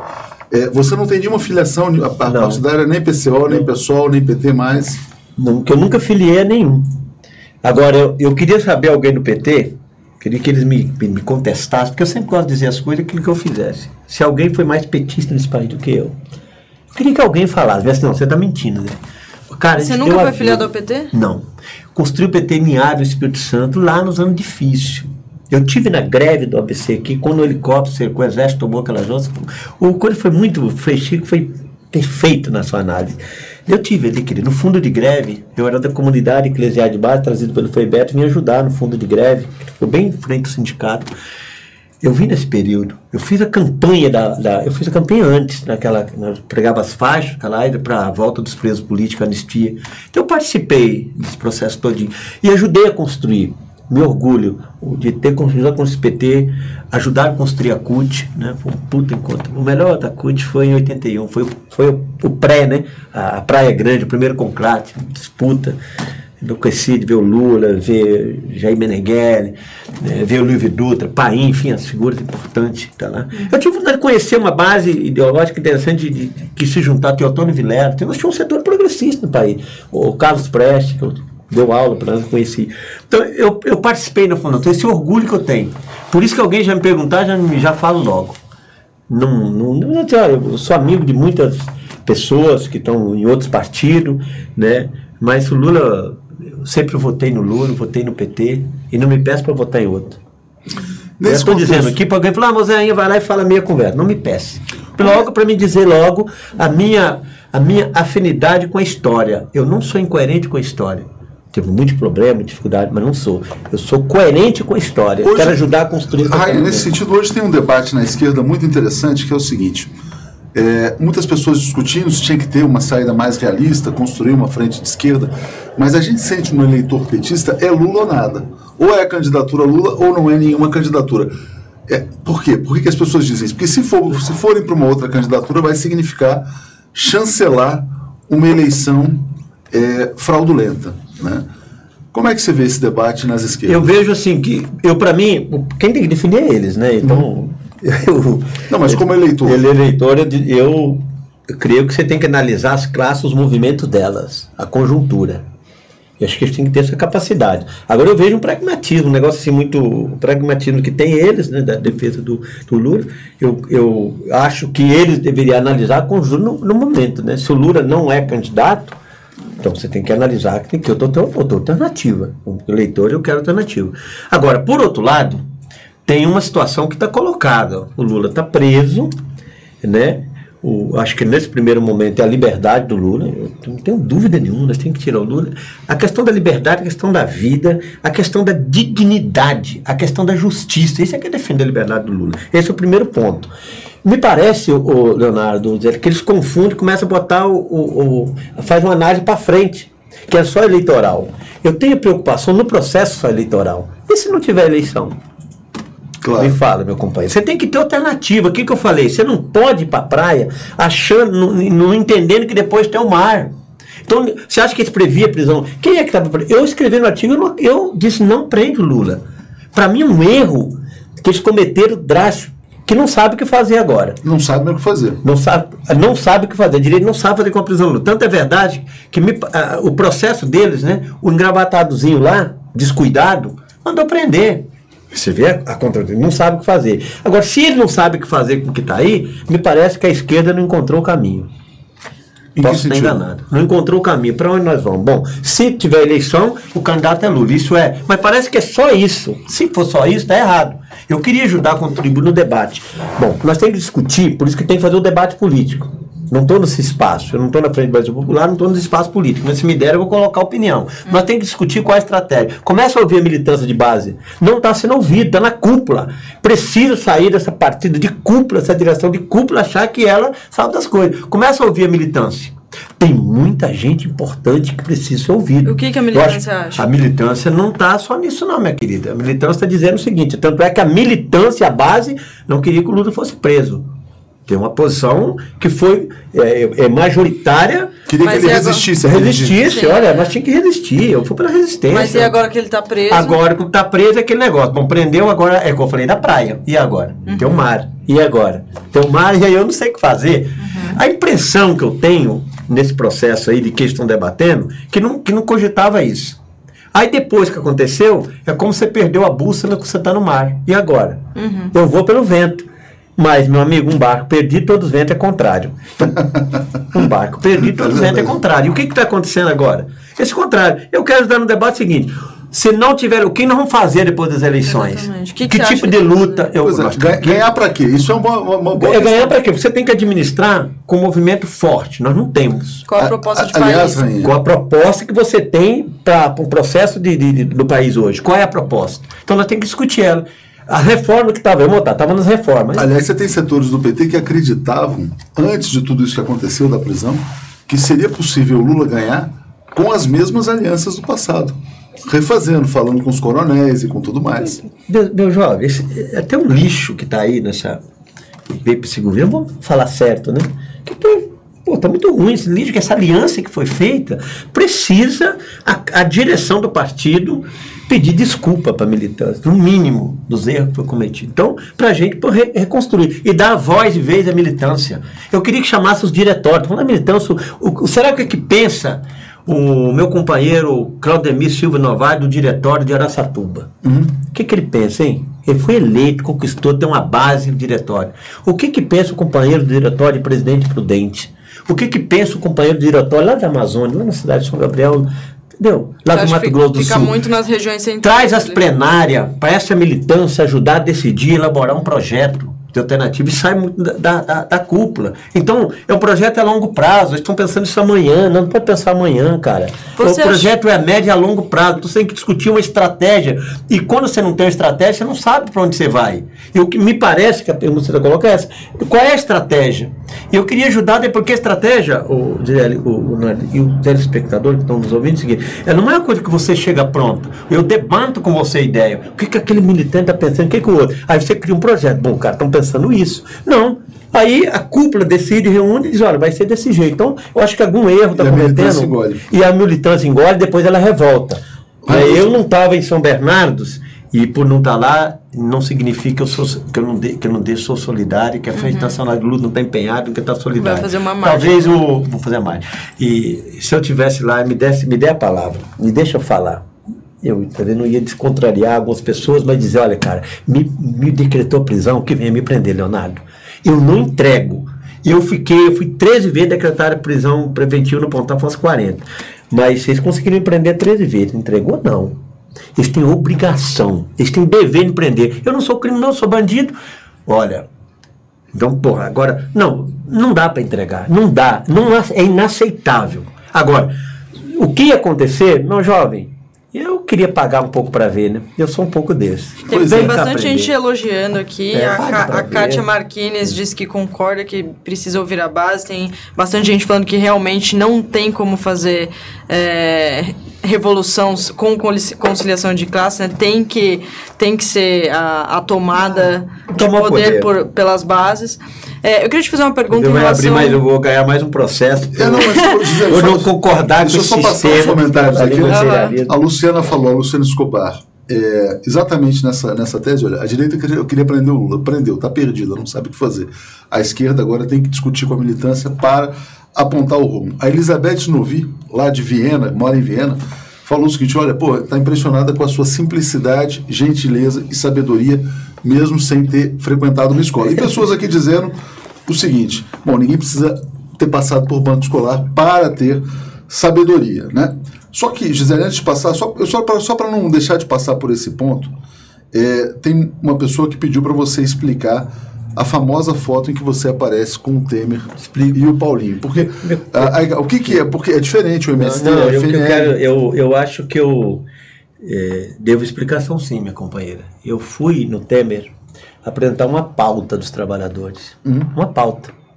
E não arrependo de ter ido. Se foi um equívoco, eu tenho humildade para pedir desculpa com uma militância, para todos os companheiros do PT, se eu ofendi a todos. Se a desculpa não for suficiente, eu tenho humildade de pedir perdão. A minha companheira, todos. Me faz parte da minha ética. Eu fui apresentar uma pauta, ponto, que era dos trabalhadores. E foi isso, essa discussão, mais nada, não tem... Mas tinha alguma possibilidade de avançar? Avançou? O que era essa pauta? Muito pior que estava, mesma porcaria, não tem programa de reforma agrária, projeto, nada, né? Então nós continuamos uma relação. Quando eu falo do Paulinho, eu sou muito amigo do Paulinho, porque eu conheci Paulinho em 79, como amigo, tenho uma boa discussão. E aliás, eu falo com o Paulinho de vez em quando, mas acho que o João Paulo do MST fala mais com o Paulinho do que eu. Porque sem relações de conversa, discussão, e não é fazendo nenhuma acordo nem barganha. Conheço o João Paulo, e o moleque que eu trouxe, foi um moleque, um jovem, tem uma grandeza, tem um maior respeito, admiração, um moleque muito inteligente, sábio. Ele é bastante. Muito inteligente. João Paulo tem todo o meu respeito, gosto para ele, ajudei a trazer, fui na casa da família dele, nada. Mas o que tem que entender é as relações políticas dele, mas você não está nesse projeto. Eu acho que eles confundiram, dizer, Zé Rainha, talvez o MST, por descuido, acabou fomentando os poucos, é muito ruim. Eu ficar assim, te colocando um rótulo, né? Você foi lá e fizeram isso. Eu lamento. O Zé Rainha, isso que estão vendo aqui. Os Zé Rainha, vocês vão ver o dia 1º. Nós vamos botar aqui, se engrossar, eu vou falar para você, eu desafio o tempo. Que se eu não desafiar o tempo, não muda a natureza. E dia 1º você vai estar em Curitiba? Eu queria ir. Né? Nós não fomos convocados, demos ônibus, dificuldade, não fomos chamados para ir. Eu falei com o Rick, vai em uma delegação nossa, foi companheiro, dificuldade estrutural. Mas você falou que no dia 1º você vai estar aqui em São Paulo. Agora não, o dia... 21 é a marcha, dia 21 é a marcha. Não, vai delegação nossa para lá. Certo. Eu pessoalmente, você perguntou, talvez não, vai delegações nossas, o pessoal do Rui mesmo, que tem grupos nossos aqui de Quadras, Pontal, vai a militância nossa. Aliás, tinha vários ônibus nossos que vinham para São Bernardo. Porque nós temos muita articulação na base, com os camponeses, com o pessoal do PT, vinha ônibus para cá e não veio. Mas eu queria falar simplesmente da marcha, porque eu creio que nós podemos desafiar São Paulo. Estão falando um ato, pode ser um ato. Eu quero, nessa Paulista, nós temos que parar com esse negócio de 100 mil, viu? Eu queria desafiar essa militante a botar 1 milhão nessa rua, tomar essa jossa. 1 milhão na Paulista. Eu solto o Lula, eu solto, meu jovem. Eu acho que tem que. Esse movimento de base, a militância. Mas é exatamente isso que as pessoas estão esperando. Por que não se consegue articular? Você tem 31% dos eleitores que querem votar no Lula, no mínimo, de 30 a 40. Então a gente está falando de 50 milhões de pessoas. Olha. E as pessoas precisam agora ela precisa da organização, precisam da convocação. Gisele, não sei se as pessoas se convenceram do que ela está fazendo. Precisa um pouco além. Eu estou fazendo uma crítica ao clube, tem que ir além, ela tem que acreditar, porque senão você não vai. Eu estou te falando pela experiência da história. Vamos pegar, eu participei das diretas já. Como é que você acha que foi? Você acha que foi assim, a direita fechou essa Globo, rapaz, essa porcaria, esse lixo que vai para a população brasileira? Pô, eles seguraram isso. Eu vou falar para você um fato rapidão. Eu estou no Espírito Santo, sou capixaba, e fazia os atos no Parque Moscou, em Vitória, uma grande área que tem lá. É lá os atos. Você sabe quanto dava naqueles atos nós fazíamos? 30, 40... Não juntava, gente. Aí todo mundo perguntava, porra, direta tá aí. E não juntava, gente, entendeu? Começou, não tinha ainda a processo das diretas. E o PT aqui, o Lula articulando a base aqui, aquela pouca coisa. De repente, um dia eu cheguei no ato que eu não entendi o fato. Mas o fato foi Dani de Oliveira apresentar uma proposta, um discurso que tinha. Cara, aquela praça começou a deixar a gente igual formiga. Você não sabia de onde vinha. Ali foi a derrota do regime. O regime já foi derrotado ali, nas ruas. Mas a conciliação de classe foi o problema. Na minha concepção. Aí lá acharam o jeitinho. Ali tomava o poder, ali nós tomava. Implantava o governo popular com outra história. Mas foi o acordo do colégio eleitoral. Como é que então eu estou dizendo assim, o pessoal hoje, olha, se a gente souber trabalhar, se for para militância de base, fazer as reuniões, começar a articular a militância de base do PT, da CUT, inserir de todos os movimentos, do PCO, dos companheiros, não importa que for, e tirar o ego, a vaidade das pessoas. E se for fazer isso, nós vamos botar 1 milhão, 2 milhões na rua. Agora, a hora que nós colocar, nós temos que dizer para que nós viemos. Não é para fazer essa conciliação, não. Por isso que eu pergunto, pode ter eleição? Eu acho que a eleição, não vejo, né, a possibilidade de nem ter eleição. Mas se a eleição tiver, tem que ter um projeto. Segundo, e se nós antecipar isso, nós botar gente na rua e falar, não vai ter eleição, o povo vem para a rua. Eu vi isso nas diretas, o povo tomou a rua. Isso aqui está fechado, cara. E aí eu creio que nós vamos ter que vir para a rua, como os dias que o morro descer para o asfalto, que não é carnaval. Eu acho que nós temos que mudar a história. Aí nós temos que mudar a história desse país. É preciso ser feito. E eu acredito que só muda a história com as massas na rua. Mas precisa ter comando. Me desculpa dizer de São Bernardo, eu volto, eu estou lá. Me desculpa se eu falar sobre isso, porque eu não tenho autoridade, eu não tenho moral para dizer o que tinha que falar, porque eu não estava lá e não estava participando. Eu acho que cabia a direção de quem está dirigindo. Agora, o dia que nós botar 1 milhão na rua, não me dê a palavra, viu? Porque eu não quero voltar para casa mais, não. Ai, não tem volta. Não tem volta. Como é que você viu o governo Lula em relação à reforma agrária? Ótimo. Ótimo? Faltou muita coisa, mas porque nós tínhamos essa história do... Mas não tem uma grande decepção em relação à falta de reforma agrária? Não, eu acho que o pessoal tem muita crítica muito vazia, muito incoerente. Por que eu acho que avançou muito? O Fernando Henrique foi no cacete, muito movimento. É que o pessoal vai um pouco para dentro do governo. E eu acho que aí o movimento sindical pecou nisso, o próprio movimento social pecou nisso, achando que o Lula, com uma canetada, esqueceu talvez de uns trabalhos de base muito fortes, que tinha que fazer o trabalho de base intensificar. Segundo, eu acho que muitos quadros foi para dentro. Mas se você olhar a política que o governo colocou, principalmente nos assentamentos, olha, né, a compra antecipada da Conab, o Penais, o crédito, foi muito... Pronaf. E a Pronaf, você tive muito, você tinha crédito, né? O Minha Casa, Minha Vida, te falando, você não tinha habitação, a luz para todos. Sim. Né? Então isso, assim, eu vou dizer para você, porque é muito melhor, melhorou muito. Eu acho que o Lula, no governo, eu tenho essa avaliação. Agora você falar, mas comparar em número, olha a vida do cidadão. Foi muito melhor, sem dúvida nenhuma. E Dilma? A Dilma pecou. Eu acho que a Dilma, primeiro, ela não entendia muito de reforma agrária, né? Ela tinha essa dificuldade. E os quadros que ela colocou na gestão também um pouco menos, né? Então, faltou essa ação mais concreta. Deixou a desejar. Então, assim, o que nós tínhamos no governo, nós perdemos muito no governo. Mas acho que a aliança, né, que foi ruim. A minha crítica está um pouco na aliança, assim. Eu não cobraria pessoalmente da Dilma, porque eu conheço a Dilma e tenho uma boa relação com ela, e pessoalmente, Então, não sou aqui para ficar, não gosto de ficar falando essas críticas. Pessoalmente, eu acho uma pessoa interessantíssima, intelectual, de uma dignidade imensa, e a Dilma não cometeu nenhum erro, crime, nenhum, nada. A Dilma é tranquila nisso aí. Agora, eu acho que a aliança não permitia, não era vontade. Assim, você acha que o Lula, a Dilma queria fazer, mas não conseguia, entendeu? A minha crítica está nesse processo, assim. Então, mas aí é que chega a grande questão, né? Porque dentro do sistema institucionalizado, para você chegar ao poder e governar, sendo minoritário, como eram os partidos de esquerda, e ainda são, você precisa dessas alianças. Foi uma decisão pragmática para chegar ao poder. O Zé Dirceu foi um construtor dessa política de alianças, do pragmatismo, e é uma pessoa que eu sei que é seu amigo, uma pessoa do seu relacionamento, né? Pagando caro. Pagando caro exatamente por isso. Pagando caro por esse pragmatismo. Hoje a notícia aqui é que os bens todos dele irão a leilão. Até a casa da mãe dele, até a casa da mãe dele, que já faleceu, está sendo vendida. E o Zé Dirceu deu uma entrevista recente agora, onde ele fala o seguinte, que apesar de todos os erros, o PT vai ser reconhecido como partido ao lado do povo, como uma grande... Ele até fez uma comparação com a Igreja Católica, que dizia, olha, por mais que você tenha um erro aqui e acolá, tem uma coisa construída, né? Teria sido possível sem as alianças? É que tá, porque, por exemplo, como é que se faria uma revolução no Brasil? Naquele momento, primeiro que você não tem nenhum projeto de revolução. Eu acho que não, assim, sim, mas é que você... se construiu. Ou existe a via institucional ou a via revolucionária. Mas eu estou te falando, eu acho que o PT fez uma aliança para chegar ao poder. Sabe do erro. Agora, naquele momento, o Lula ganhava as eleições, pessoal.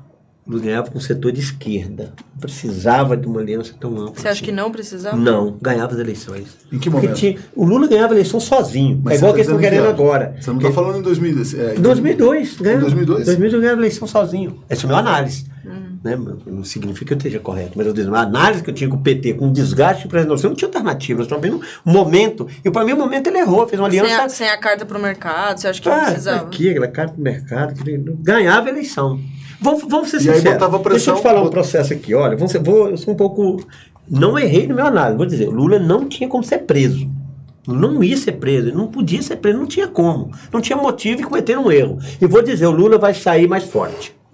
E vou dizer, mais forte. E se tiver eleição hoje eu estou dizendo, se tiver eleição hoje, o Lula ganha eleição. E olha, ganha no primeiro turno. Também porque é uma indignação da população com a prisão da injustiça, que não prende os outros. Então, a população vê muito isso. A segunda coisa, tem um instinto humano, que vocês vivem isso. Você vai caminhando daqui para lá. Você vê um cara apanhando, de que lado que é a sua opinião? Sua posição? Rápido? Lógico, rápido. Você não sabe que o cara roubou sua bolsa. Vítima. Do oprimido. Não é isso? Do oprimido. O que é a prisão, pessoal? Milhares dessas pessoas estão presas no Brasil. O Brasil tem 600 mil presos, não sei números. Mas quem que está lá, hein? Os filhos dos pobres, os negros, os sem terra, os favelados, que não tem direito a uma justiça pública, nada. Então essas famílias estão revoltadas, cara. Por isso que não está. Então, eu vi um amigo meu escrevendo assim, há males que vem para males. Há males que vem para males. Ganha eleição hoje no primeiro turno. E se não, se deixar preso, ganha eleição na cadeia. E aí eu estou dizendo, vai ganhar com quem, hein? Vai ter aliança ampla? Quem é que vai aliar com Lula? Essa burguesia vai que a gente conhece? Eu, porque tem compromisso com os trabalhadores, ele não vai precisar dessa aliança para fazer a eleição. Agora... Mas você tem uma burguesia que vai se ajoelhar ao Lula se esse cenário... Que você claro, mas eu estou falando desse cenário, né? Agora, esse cenário que está aí, que vocês estão pensando só nisso, e aí os caras já começam a... Cara, já vão pensar no próximo golpe, né? Eles já estão planejando, do golpe já estão planejados e não vão aceitar isso. E, então, acho que a esquerda precisa tomar um pouco de juízo, acho. Olha, no processo eleitoral, porque eles não conseguem juntar nem para fazer uma eleição, tá difícil. Então, eu estou olhando, não estou manjando. Então, e aí? A minha grande preocupação como brasileiro, né, é a seguinte: como é que o Brasil vai se proteger no futuro contra futuros golpes? Né? Porque o que essa canalice mostrou é que foi muito fácil, né, para a direita brasileira tomar o poder na mão grande, como eles fizeram. A Dilma não tinha feito nada de errado, né? Sim, pelo contrário. O Brasil estava com a menor taxa de desemprego da história no final do governo Dilma. O Brasil vinha de um ciclo de crescimento muito forte com o Lula e, apesar disso, roubaram o poder, né? Então vamos imaginar, se tomara que seja daqui a meses, né, a esquerda volte ao poder. Mas se for daqui a 10, 15, 20, 30 anos, como é que vai se criar proteção ao Estado brasileiro contra esta direita golpista. Do jeito estruturalmente golpista, né? Se você for com essa aliança, não tem como, não existe isso. Então tem que reformar o Estado inteiro. Né? Então você tem que... por isso que eu acredito no processo revolucionário. Eu só acredito em mudança, nós é um país justo, humano, com a revolução. E eu acredito, e eu disse que nós vamos fazer. Não é porque eu quero, porque eu acho bonito, eu quero, não. Eu acredito, a ciência está correta. Não tem como. Não existe você construir justiça e dignidade se não fizer mudança, se não mudar o capitalismo. Você provou isso no mundo. Agora, aí vem as teses, não, porque lá na rua você mudou, não deu, que deu certo. Cuba deu certo. Tá aí. Bom, é a China. Bom, a China não é comunista. E eu fui pra China. Não vem com esses papos pra cima de mim, não. Fui visitar. Conversa. Os caras tratam de 1.200.000.000 habitantes. Milhões de habitantes. 1 bi e quase 300 milhões. Ninguém com fome, não. Me mostra. Onde a Globo está mostrando miséria e fome? Tem só... Mas mudou a estrutura. Tem que ir lá. É a revolução dele, o processo dele. Mas enfrenta o império. Não fica de joelho. É verdade. Cuba está aqui, ó. As pessoas são educadas. Cuba, as pessoas têm estudo. Vai entrar em Cuba. Entra. Vem. Gostei aqui da Alessandra Matos. Você está com que idade, rainha? 57. 57. Estão te chamando de tiozinho, né? Que Mas bom. Falou assim, esse tiozinho... Eu tenho neto já. A Alessandra falou, esse tiozinho aí é arretado, queria partir pra guerra. Se você estivesse lá em São Bernardo, você tá na porta da garagem e não ia deixar passar. Não. Eu vou falar pra minha companheira. Se eu estou em São Bernardo, eu acabo fazendo um discurso, acabo falando um pouco com a massa, né? Se eu estou lá, eu dizia pra vocês, companheiro, não entrega, não sai. Pô, pau. Vamos ver o que vai dar. Agora vem cá aprender. Essa é a questão que você tem que colocar. Eu não tenho que me entregar. Não existe isso. Por que eu tenho que me entregar? O que eu fiz? Você não acha que ele pensou que tentou evitar uma tragédia? Não, Lula não queria se entregar. Você me desculpa, o Frei Chico deve ter conversado. Né? Frei Chico, nós vamos se encontrar, tomar um aí para nós conversar. Sei o que você pensa. Não entrega. Não existe isso. Pô, o que eles fizeram com o Lula, sacanagem, para não dizer outras coisas, um absurdo. Um cara justo, digno assim, ninguém quer prisão. Tem que resistir. Que prenda. Eles tinham que entrar lá. O cara tinha helicóptero. Põe pra mim ver. Não é tão simples assim, não. Esse negócio, se essa esquerda foi tão forte que tinha um exército, aí eu vi os caras falando que tinha força-choque, que tinha polícia, que coisíssima nenhuma. Então, os Estados Unidos é o maior país bélico do mundo. Entra em Cuba. Por que não se inventa de invadir Cuba? Inventaram fazer em 61, voltaram de ré. A polícia realmente para então, ali a militância estava indo para São Bernardo, aquilo ali ia virar um bairro de pau, nós mudava a história. Nós mudava a história. Bom, você falou assim, mas ia morrer, ia ter um banho de sangue. Bom, eu não sei quem que falou. Rapaz, quem estava lá sabia dos riscos. Se eu for para Chuba me molhar, me desculpe, meus companheiros, minhas companheiras. Ou se eu for para a Reforma Grata com medo de levar um tiro lá de fundo, eu levei 2, estou vivo. Levei 2 tiros. Aí eu estou vivo. Eu estou sabendo, mas como é que faz? Como é que... Não existe, cara. Não existe, você tem que ir para o enfrentamento, para a luta. É defender a dignidade. É defender a liberdade, que é a coisa mais sagrada. Agora, ali tinha que ter enfrentamento. Não tinha papo. Me conta uma coisa. Porque sobrar, não sei. Às vezes não tinha nada, você entendeu? Eles voltavam e revogavam. Fazia aquela Carmen Lúcia, botar aquele negócio lá. Para votar, que era certinho, vai votar isso aí. Não votou agora, Leonardo? Não votou agora? Agora não votaram dizendo que o Moro fez um erro, que o tá equivocado. Rapaz, aquele engravatatuzinho... Mas agora ele é morto, né? Mas agora tá preso, né, doutor? Agora tá preso. Agora deixa eu te falar. Você mora exatamente em que cidade? Eu moro em Teodoro Sampaio. Teodoro Sampaio, que é exatamente aonde em São Paulo? Fica eu diria assim, o bico do Pontal do Paranapanema. Depois, para terminar o estado, você tá aqui, Paraná, do outro lado, Mato Grosso do Sul. E você tem Euclides da Cunha e Rosana. Eu estou em Teodoro Sampaio. Eu queria te fazer uma pergunta. Agora eu acho que você não sei. Você fica na Dória. Não, sim, mas é porque eu queria te perguntar. Assim, lá no Pontal, existe esse fenômeno do eleitor do Bolsonaro? Do bolsominion? Porque é o seguinte, a gente foi atacado aqui por essa turma e a gente vai limpando, porque são pessoas que chegam agredindo, xingando, não querem participar de um debate civilizado, né? Então já estou avisando que primeiro a gente também está mandando esse pessoal para a Globo, né? Vai assistir a Globo, vai assistir outra coisa. Não, mas eu acho assim, que o que falta é você discutir o debate político. Então é isso que eu falo no início. Mas o Bolsonaro, isso é uma lenda, tipo a Globo jogar no lixo joga. O Bolsonaro o Pofon Collor, o caçador de maracujá, lembra? Lembro, o caçador de maracujá. Caçador de maracujá, o que é Collor de Mello? Um ladrão de mão cheia, safado que roubava lá no Lagoa. Não tinha nada quem que ele era. Vamos ser sinceros. O grande problema meu pode ser a língua. Tem que dizer a verdade. Aí a Globo foi lá, pegou esse cara, acabou. Eu tô morando no Maranhão nesse período, eu participava, a eleição nossa estava ganha, gente.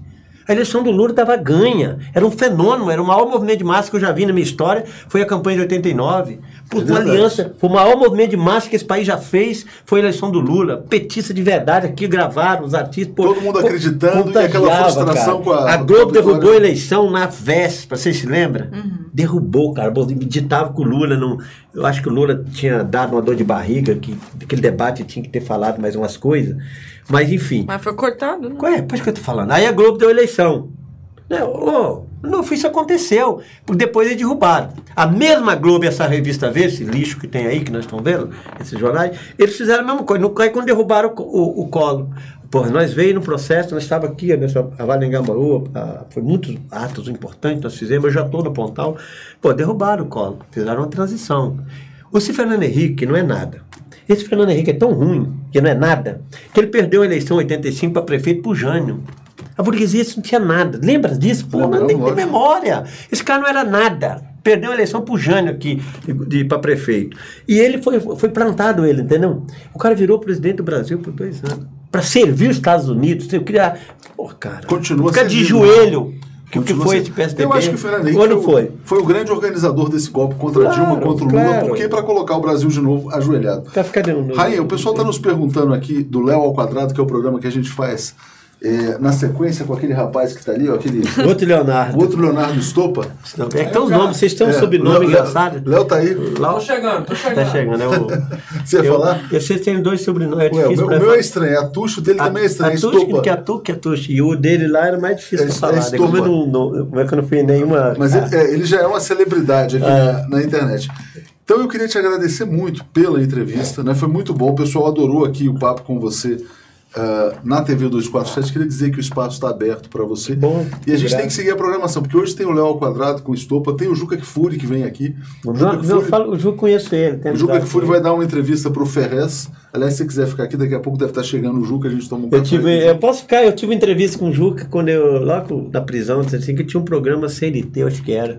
Eu fui eu de Olinda. O João Paulo era bem pequenininho, mas deu um trabalho, cara. A revista era ao vivo, o João Paulo tinha uns 3 aninhos, ele enfiava debaixo das mesas, eu juro que eu não lembro disso. E para controlar ele falou, isso deve ser da torcida corintiana. Só que São Paulo virou São Paulino, o jogo era corintiano.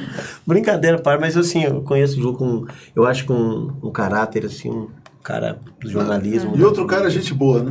Outro cara, gente boa. Fantástico. Então é o seguinte, a gente encerra aqui agora com Rainha, vamos fazer o Léo ao Quadrado, a gente só faz uma pausa para encerrar o programa, recomeçar. Você está com uma caneca aqui, Liberdade para Lula, quem nos deu foi o Rui Costa Pimenta, do PCO. Feito com a foto do Lula. Então tem a caneca, aliás, essa caneca está à venda, é só procurar no site do PCO que o pessoal pode comprar e ajuda a financiar toda a movimentação que o PCO tem feito. E a nossa também, né? A gente sempre pede também, Rainha, a gente tem uma campanha de assinatura solidária. Você fez um vídeo. Mas eu fiz, a campanha de assinatura, eu queria assinar, tá no meu rural, vocês têm a dificuldade, expliquei para ela no meu rural. De crédito, porque vocês têm uma assinatura pelo cartão de crédito, né? Então mas eu dei nosso e-mail para ele. Tem boleto bancário, tem boleto hoje a gente vai fazer a campanha. Assim. Eu acho assim, a crítica, por exemplo, eu estava falando para você, que falta o PT ter tido no jornal um mecanismo, um veículo de comunicação, né? Que falta ter criado uma TV estatal, né? Ter fechado essa Globo, essa porcaria, né? Não fechamos, né? Pois é. E agora EBC em crise. Agora eles estão fechando o que existia, que é a EBC. Agora quer fechar um blog. Eu vi quer fechar o blog, né? E a EBC também tá. Não devia ter, acho que poderia ter um instrumento, né? Eu acho que vocês é o instrumento da voz daqueles que tiveram voz no Partido dos Trabalhadores, que a massa está ouvindo muito, a militância, ela está muito ligada no programa, porque também gente com cultura, gente com ciência política, não importa o pensamento. Eu acho o seguinte, nesse momento nós temos que fazer o seguinte, não tem que aqui discutir eleições em 2018, viu? Não tem que ficar discutindo, nós temos que discutir a liberdade do Lula, ponto. Agora, precisa chamar militante para o debate. O que eu estou chamando, ou chama as massas, a militante para o debate, ou a cúpula continua errando.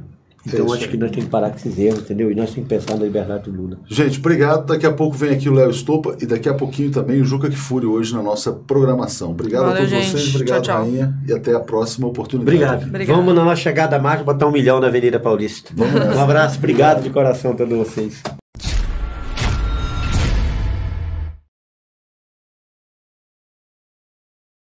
eu apoio a campanha de assinaturas de Brasil 247 porque apoio a democracia, porque apoio a liberdade de expressão e porque apoio fundamentalmente o direito à informação. Sem direito à informação é muito difícil ter democracia. Na Argentina é muito difícil, no México é muito difícil, no Brasil é muito difícil. Mais democracia com mais informação e mais informação com mais diversidade. Por isso apoio o Brasil 247.